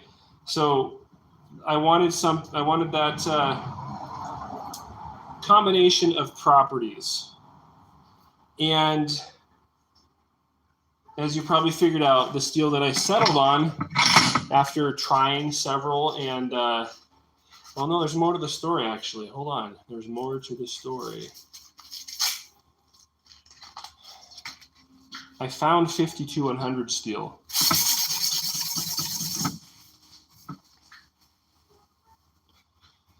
And on paper, it looked really good, because it is. But then I went onto the internet, to the forums, and sought wisdom and knowledge on how to heat treat the steel properly. And I found a bunch of garbage that people didn't know they were talking about, but I didn't know that at the time. And so I thought that 52100 steel was not heat treatable unless I had cryogenic, or at the very least, deep freeze, dry ice treatments on the steel, which is not true. But there was a number of people, like a lot of people, who didn't know what they were talking about. And they were saying things like it required a cold treatment of some kind to fully convert the steel to martensite out of the quench, all this kind of stuff, because they didn't know what they were talking about. And so I was like, well, I don't want to have to cold treatment all of my blades every time. Like that's a whole other big step. If you get set up for it, I guess, you know, it is what it is. But I knew there was other steels out there that didn't require that. And in fact, 52100 doesn't either, but that's all the information I could find on it at the time. This was all pre-knife steel nerds, guys. All right.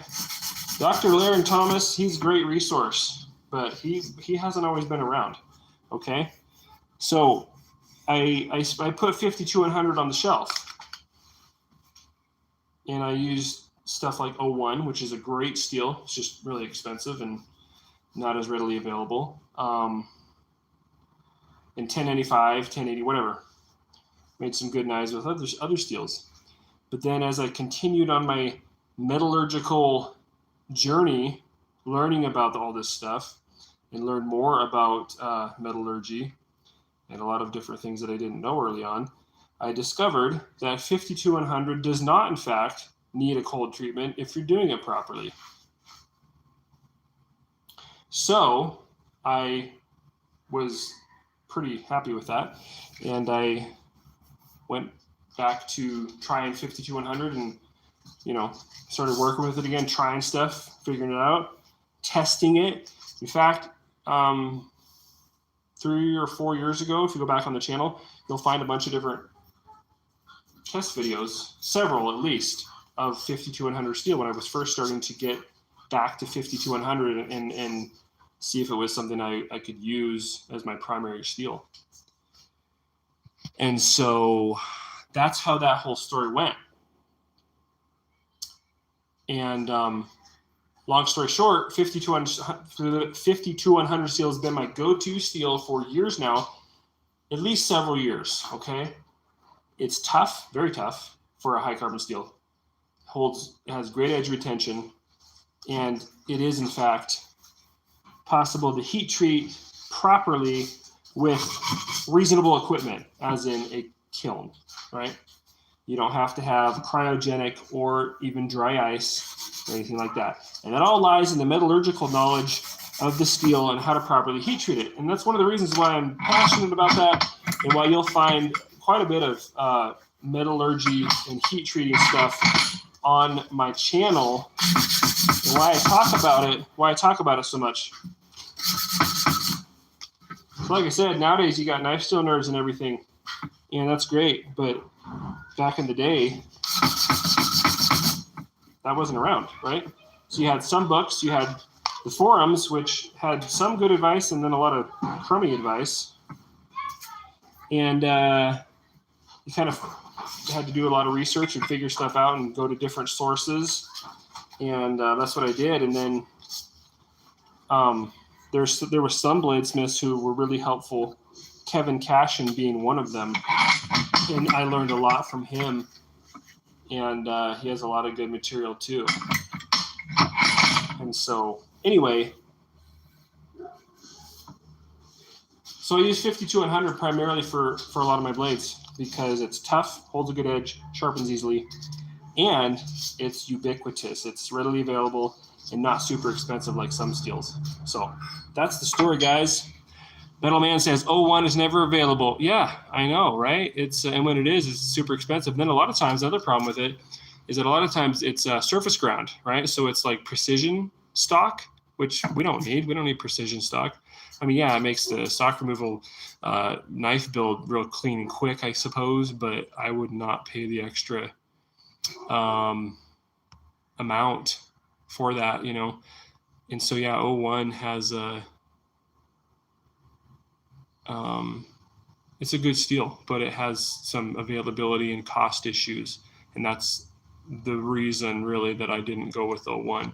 And I went with 52100 once I figured out that you could, in fact, heat treat it properly.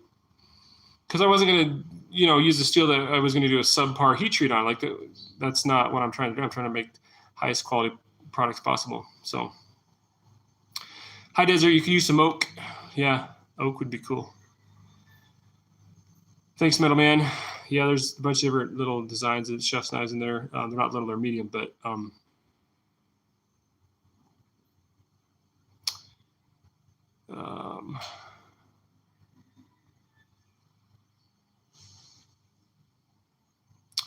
Pappy's video channel. I'd like to speak to you about getting a full-size Bowie Damascus replica.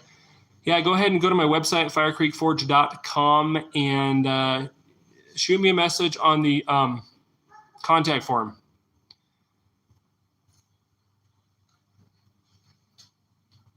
Vice City 95 says, why do you like bladesmithing over blacksmithing?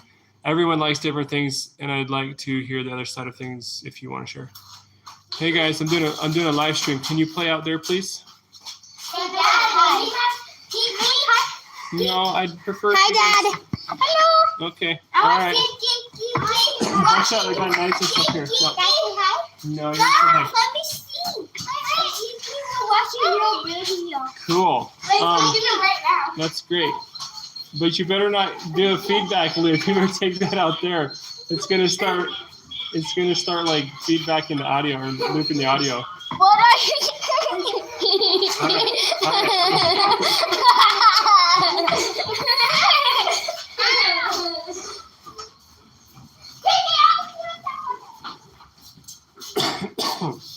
Bunch of little varmints. We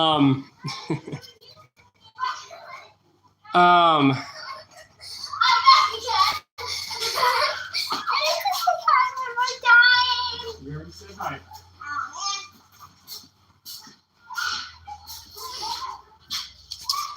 Yeah, that's a good question. Why I enjoy bladesmithing or blacksmithing? Yeah, and the reason. So if you go onto my channel and watch the video why I make knives. That's a recent video. So go to my video feed, and you'll see. You just go back a couple videos and you'll see it, and that'll answer that question for you.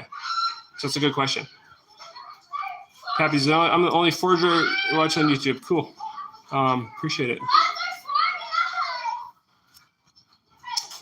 Hi Desert says, I've been enjoying these Metallurgy Monday videos. Got my welding tech book from junior college. Follow along with all those terms. Good stuff. Appreciate it. Yeah, the Metallurgy Monday. I kind of had some high hopes for that. It's been not as much of a response as I would have hoped, and I think that's because there's so many other. Can you go play out there, please? Hi, Dad. Bye-bye.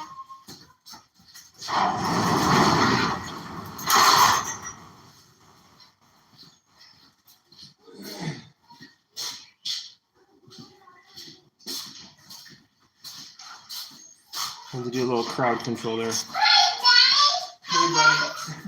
Yeah, you're in here? I'm looking for gasoline for the lawnmower. Oh, let's try that over here. I'm mowing the lawn. Oh, okay.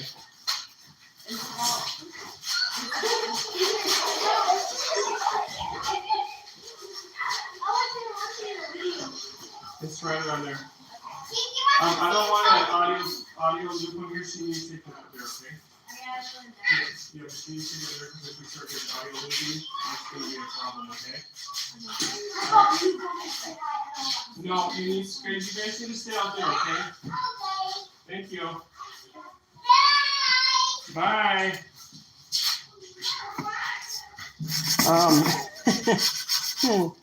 Crashing my live stream, bro. Is it this one? Is it that the full one? The other one has a different color cap. Yes, this is. Actually, I think it is. You sure? Yes. Yes.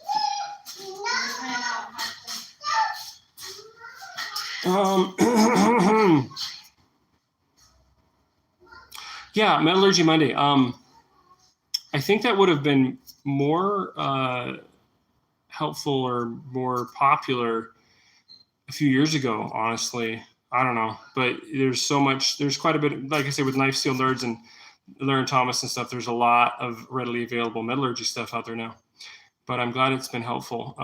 I'll do some more when I think of another topic, I guess, for Metallurgy Monday. Okay, first 86. Hope y'all got some of this rain and cool weather. We did a couple days ago. It was nice, man. It was nice. I miss it already. It's back up to 90 degrees today. And earlier in the live stream, my shirt was all spotted. That's for me sweating. It's warm again. Yeah, the kids rated my live stream.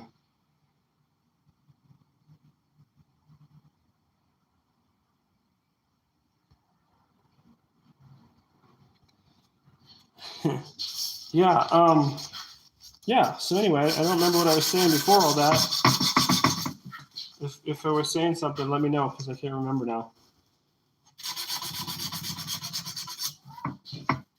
But that's the story with 52-100 steel. Yeah, so when I did a bunch of testing on ADCRV2, and I didn't go with it for my go-to steel, but if I have a project that I want something that's really tough, and it's built for chopping and stuff, I do go with ADCRV2. That's my go-to tough steel, right? Pretty much everything up to this size, I'm totally comfortable using 52-100 because, like I said, it is tough. It is real tough. But if I want to get something that's like built for impact, then I will go with ADCRV2 steel. And I have used 5160 a few times too. But yeah, that's the story, man. So okay. Fire Creek needs some monitors. I think I do, man. I have to figure out how to do that here. If I'm going to do this, I've noticed in the evening, and not anybody that's on here that I see right now. So I'm not talking about y'all, but there's been several special people that I've had to delete comments here throughout the last almost 2 hours that we've been on here. So. David, yeah, appreciate it. Thanks for being here. Have a good night. And then Nate B asked, and that was going to be the next thing I started talking about. Started flapping my gums about kitchen knife steel. Good question, because all of them in there, in the blue kiln there, are not 52-100. And they're not ADCRV2 either. They are 125 CR1. So 52-100 steel will make a great kitchen knife. Don't get me wrong. And I've made a number, and I will again, made a number of kitchen knives out of 52-100 steel. And because it's got the carbon content, it's got 1% carbon, plenty of carbon content, right? And it's got the toughness. And so really for a general use kitchen knife, it works really good. No complaints there, right? But I started getting into studying a little bit about some of the Japanese bladesmithing tradition. And they're pretty famous for their kitchen knives, right? They typically use a very high carbon steel, or different steels, but typically very high carbon, so in the neighborhood of 1.25% or even a little bit higher. And one of the traditional steels they use is called white paper steel, and that's just, I guess, because of the way it was packaged, or the way it's packaged out of the manufacturer.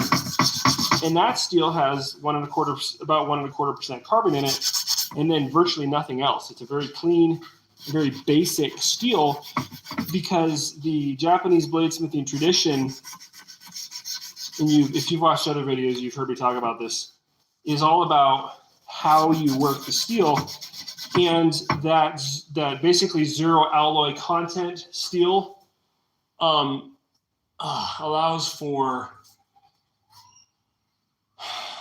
very efficient methods of smithing and working the steel and creating a high quality knife.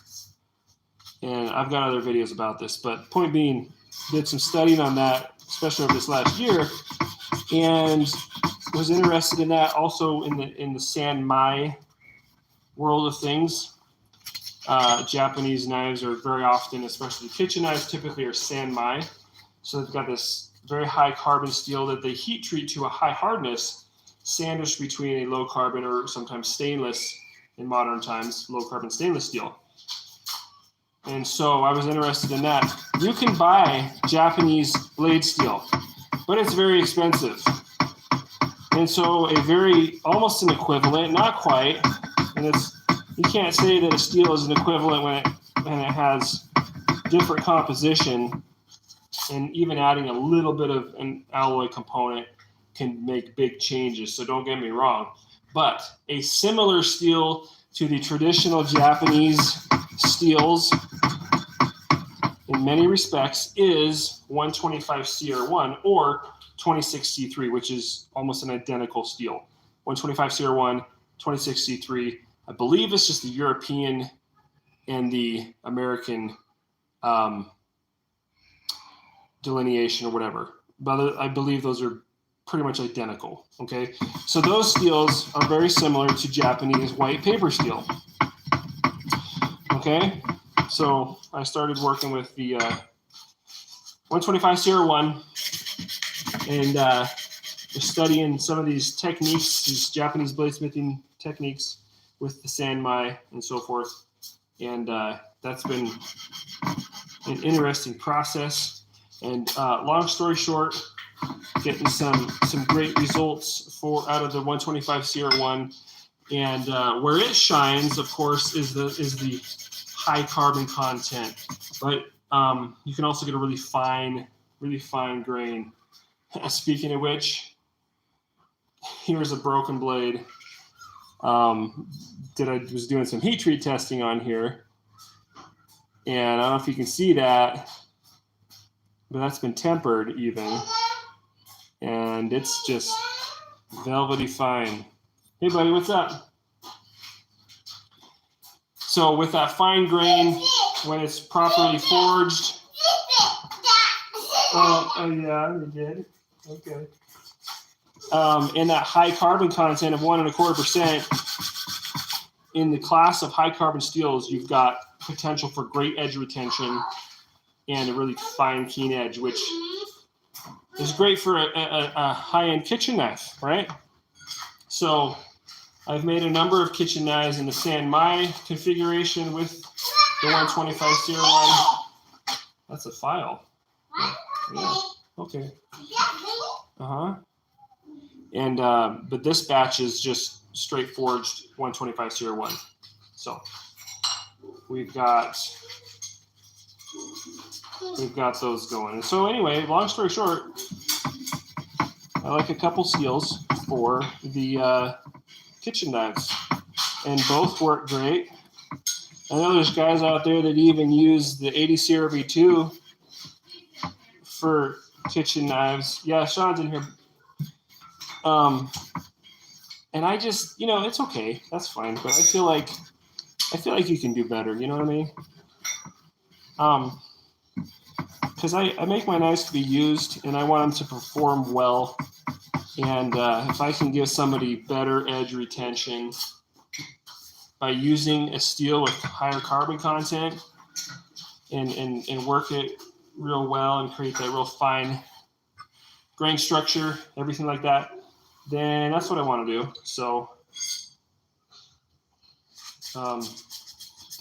yeah, that's what I made this batch out of, and I'm gonna make more kitchen knives out of it. So that's starting to become my go-to kitchen knife steel, if you will.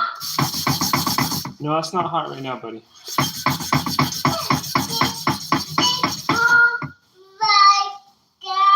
It is hot sometimes, yeah.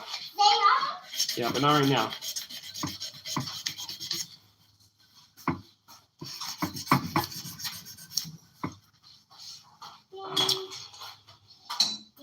Okay. Yeah, appreciate it, Eric.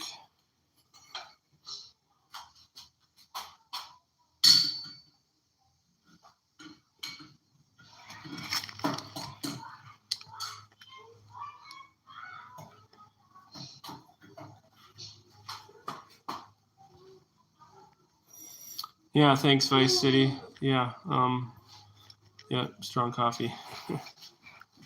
Okay. K first, Aces. Glad I caught part of your live stream. Good night and God bless. Appreciate it. Have a good night. Nate B says I was using 15 and 20, which made a forge similar to Tyrell Knifeworks. Looking forward to playing with some stainless. Yeah, cool. Yeah, stainless. That's a whole nother ball of wax. I haven't forged any stainless. I've made a number of stainless steel knives. And yeah, I know you can forge. There's been guys that have been forging stainless steel for decades. Not very many. But then old Aaron Thomas came along and did a metallurgical study on forging stainless, and so now I'm sure there's going to be a lot more guys trying to forge stainless, which is fine. It'll be interesting to see how that all pans out, right? Be interesting to see. Yeah, there's a number of things in metallurgy and knife making, and that's one thing I do appreciate about Lauren Thomas. You read some of his articles, stuff like that, or his videos. You know, there's data points or things in his studies or tests that he'll be like, yeah, I don't know what happened there. You know, like some kind of variation or some unknown. And you know, whenever you hear somebody say that, it just, because there's stuff about steel. There's stuff about steel that is not everybody agrees on because the data is not completely clear. And a lot of times people like to pretend as if, you know, in this modern age, we've got it all figured out. And, you know, how dare you suggest that this old idea or method has any merit because that's been debunked because, you know, science. So yeah, it's not really how it is. Like, there's still, and I'm not going to be able to think of an example off the top of my head, but I was just reading some literature the other day. I can't remember what it was about, but something to do with metallurgy where it was I think it had to do with bainite, which is a particular phase of steel that resembles tempered martensite. And I can't remember what it was specifically, but it was something that was unknown. You know, unknown information or didn't have information on that particular part of the deal. So I'm convinced that there's, not just convinced, I've experienced different things in metallurgy as I've continued to study it over the years where people will talk about something and dismiss it as, you know, baseless folklore because that was the extent of their knowledge on the subject based on the information they had at that time. And then as I've continued to study and learn more about the subject, get to the point like, oh, hey, that one thing that they did back in the day that somebody said was a bunch of baloney because science, well, now I know a little more science, and that wasn't a bunch of baloney. So the question is how did the ancients figure this stuff out? I don't know, you know, but there's stuff that they've been doing for thousands of years, and there's a reason for it. I actually talked a lot about this in my last Metallurgy Monday video about grain refinement. So you should go watch that if you haven't.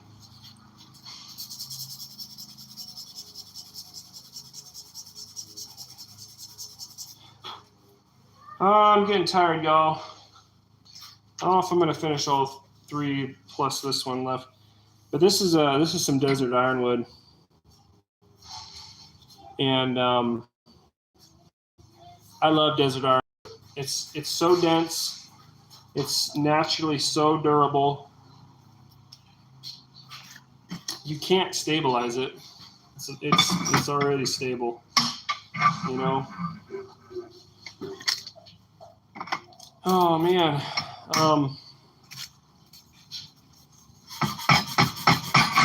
Yeah, it looks good too. So.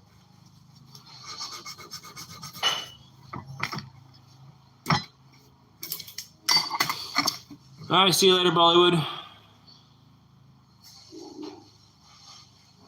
Vice City. Yeah, sorry about the vice rattling. Doggone it. Yeah, that's the funny thing about mics is a little tap rattle is gonna mess the whole thing up. But yeah, I gotta get a little more high tech, I guess. I'm going to do in the live streams. Make America Britain again. What's the question?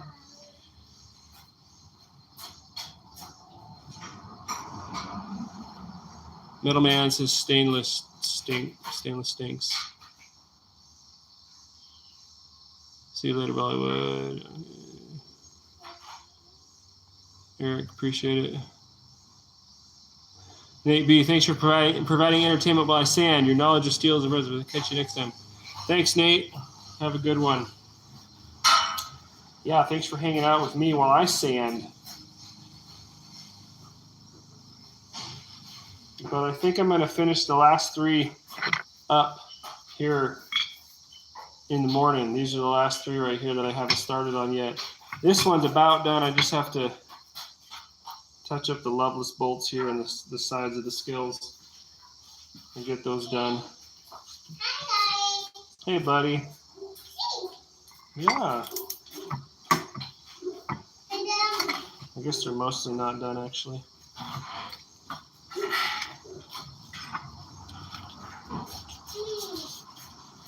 All right, I'm gonna finish this last one up here.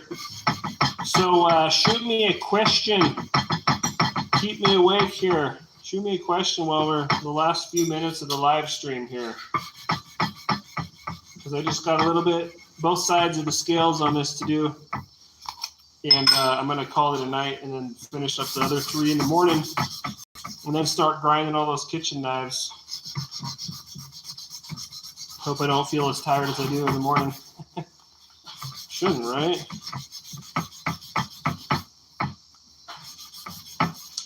Also, I don't know if I have this set to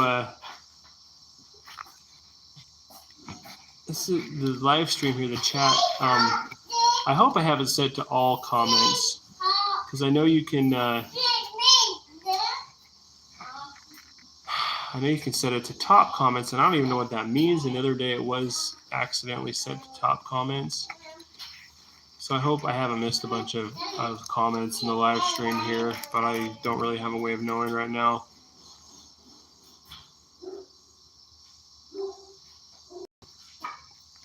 Metalman says bearing race and files, will they forge? Well, yeah, you can. Bearing race is probably 5200, and so a little more finicky with forge welding. You just have to get it up to a proper forge welding heat. I'm almost wrapping up here, babe. I'm just. Oh yeah, he's in here. Just getting this last one here.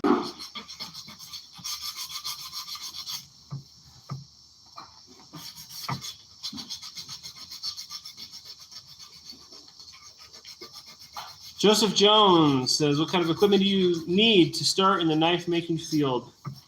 Can you clarify that? Do you just want to start making knives? What are you trying to do? Because if you just want to start making a knife, you don't need much. I probably said this 100 times, well, not 100 times, but a couple of times on the channel here, I started making knives with a file and a hacksaw. And went from there.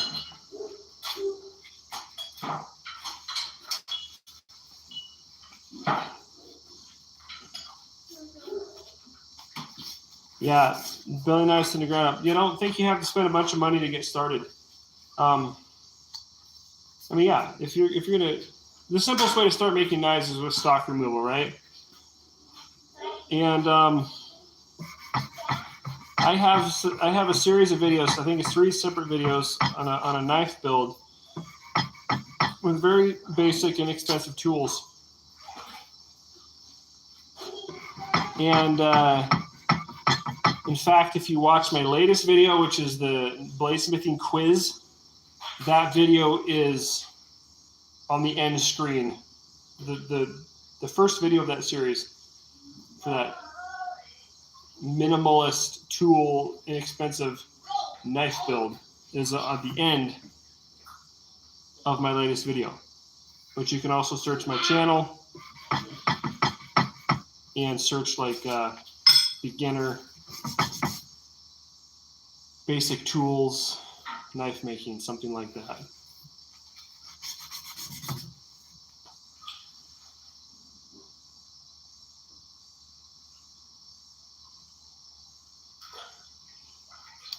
Eric asks, what do you finish coat the ironwood with? I throw some Danish oil on it just to clear the this stuff, and it really doesn't soak in. You got some water? Okay. And then I wipe it off and I buff the whole thing out. I probably don't even need to put any oil on it, but you know, what the heck. But once you buff it out, it's got a nice finish on it. It repels water as much as wood can. You know, and it works good.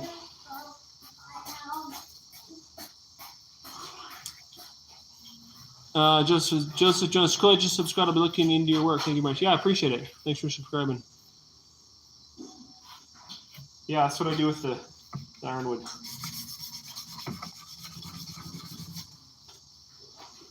It's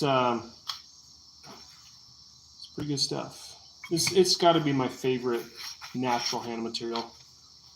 It might be a tie between ironwood and the elk antler, or deer antler, but mostly elk antler. Probably a tie for my favorite natural hand material. But as far as wood goes, you can't beat ironwood. There's some close seconds.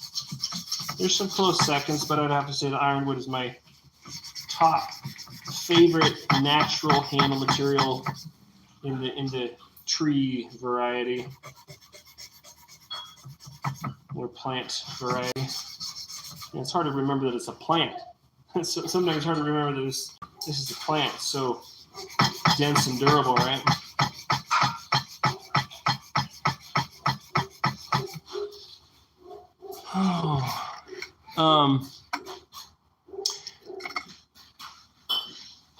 Alex Jones, come on, man, go be a ding dong somewhere else. What season of Forged in Fire? I was on season 6, episode 8.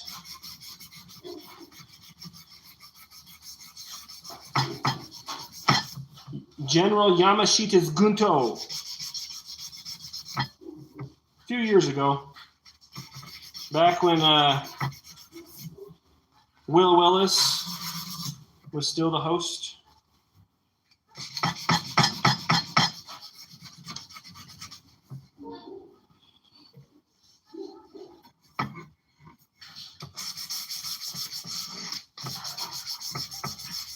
All right, this is looking pretty spiffy.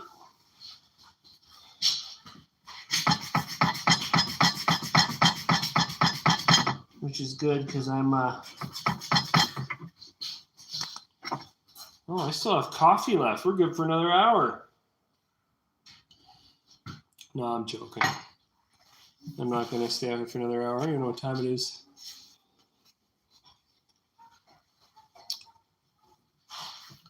Yeah, I don't have a beard in the episode, so might not recognize me. Or maybe you didn't recognize me if you've watched it before. Anyway, yeah, the other thing about these ones is that, and this is what you can get. This is what you get with a custom knife. Or you should. Okay, well, I don't know about. This is what you get with a custom Fire Creek Forge knife. See that contour on there? You go to a production or even a mid-tech knife. They're working with dimensional handle stock that comes in sheets. And they're milling it out with a milling machine. You don't get that, right? And that's fine. But the way that fits in your hand and the security of the grip and just the comfort. So feels really good. And then, like I said before, the ability to kind of a different, what am I trying to say? Versatility of grip, right? So if you want to choke up on the blade and get some precise edge application, it works really well to do it like that, to hold it like that too. Excuse me. It fits in your hand, diversity of grip. So it's not just one way that you're gripping it. And if you try to hold it any other way, it's not going to fit or feel good, or it's going to have a hot spot. It's versatile, right? So anyway, it's because they're made to be used, right? So it's looking pretty good. I might need to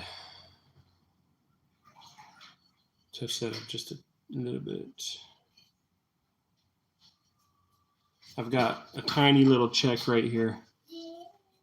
I might throw some super glue on that just because we're out here, and I don't know if you can even see it, but it's filled with sawdust. It's a little light colored line right there. I don't even see it. It's right there. Yeah, I don't think it's showing up, but I'm gonna throw a drop of super glue on it just because I can, and then I'll sand it off in the morning. It'll be pretty sweet. I guess I could sand it off here in about 2 seconds. Thanks, High Desert. Yep, appreciate it. Oh, you found a big drill bit. Thanks, buddy.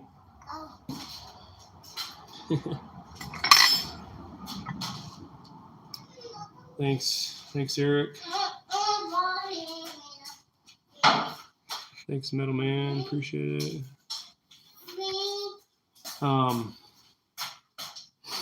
Yeah. Yeah. What's my biggest piece? Well, this couple swords I've made, I guess, would probably be the biggest, just size-wise, length-wise. I did make a pretty big cross between a hog splitter and a brush chopper for a guy a couple of years ago. That turned out kind of cool. That was pretty big. There's actually a video on the channel, a couple videos on that build. Yeah, that'll sand right out. Feel that tiny little. I mean, that is something with natural handle material. You're going to deal with a little bit of the natural material, right? But most of the time, it's pretty easy to just dab in a little super glue and fill in a little void there. Not a big deal. So pretty sweet. Yeah, appreciate you guys hanging out while I finish hand sanding some blades. We've got to talk knives and metallurgy, bladesmithing, all that good stuff. Can't beat that. So appreciate you all coming along. I'm gonna wrap it up here, guys. I'm gonna better put this down before I find something else that needs a couple of sanding passes on it. You know what I mean? Anyway, y'all have a good night. Hey, Randy. How's it going? But yeah, appreciate you guys being here. I'm going to wrap it up here and have a good night and a good rest of your week. So we'll see you in the next video.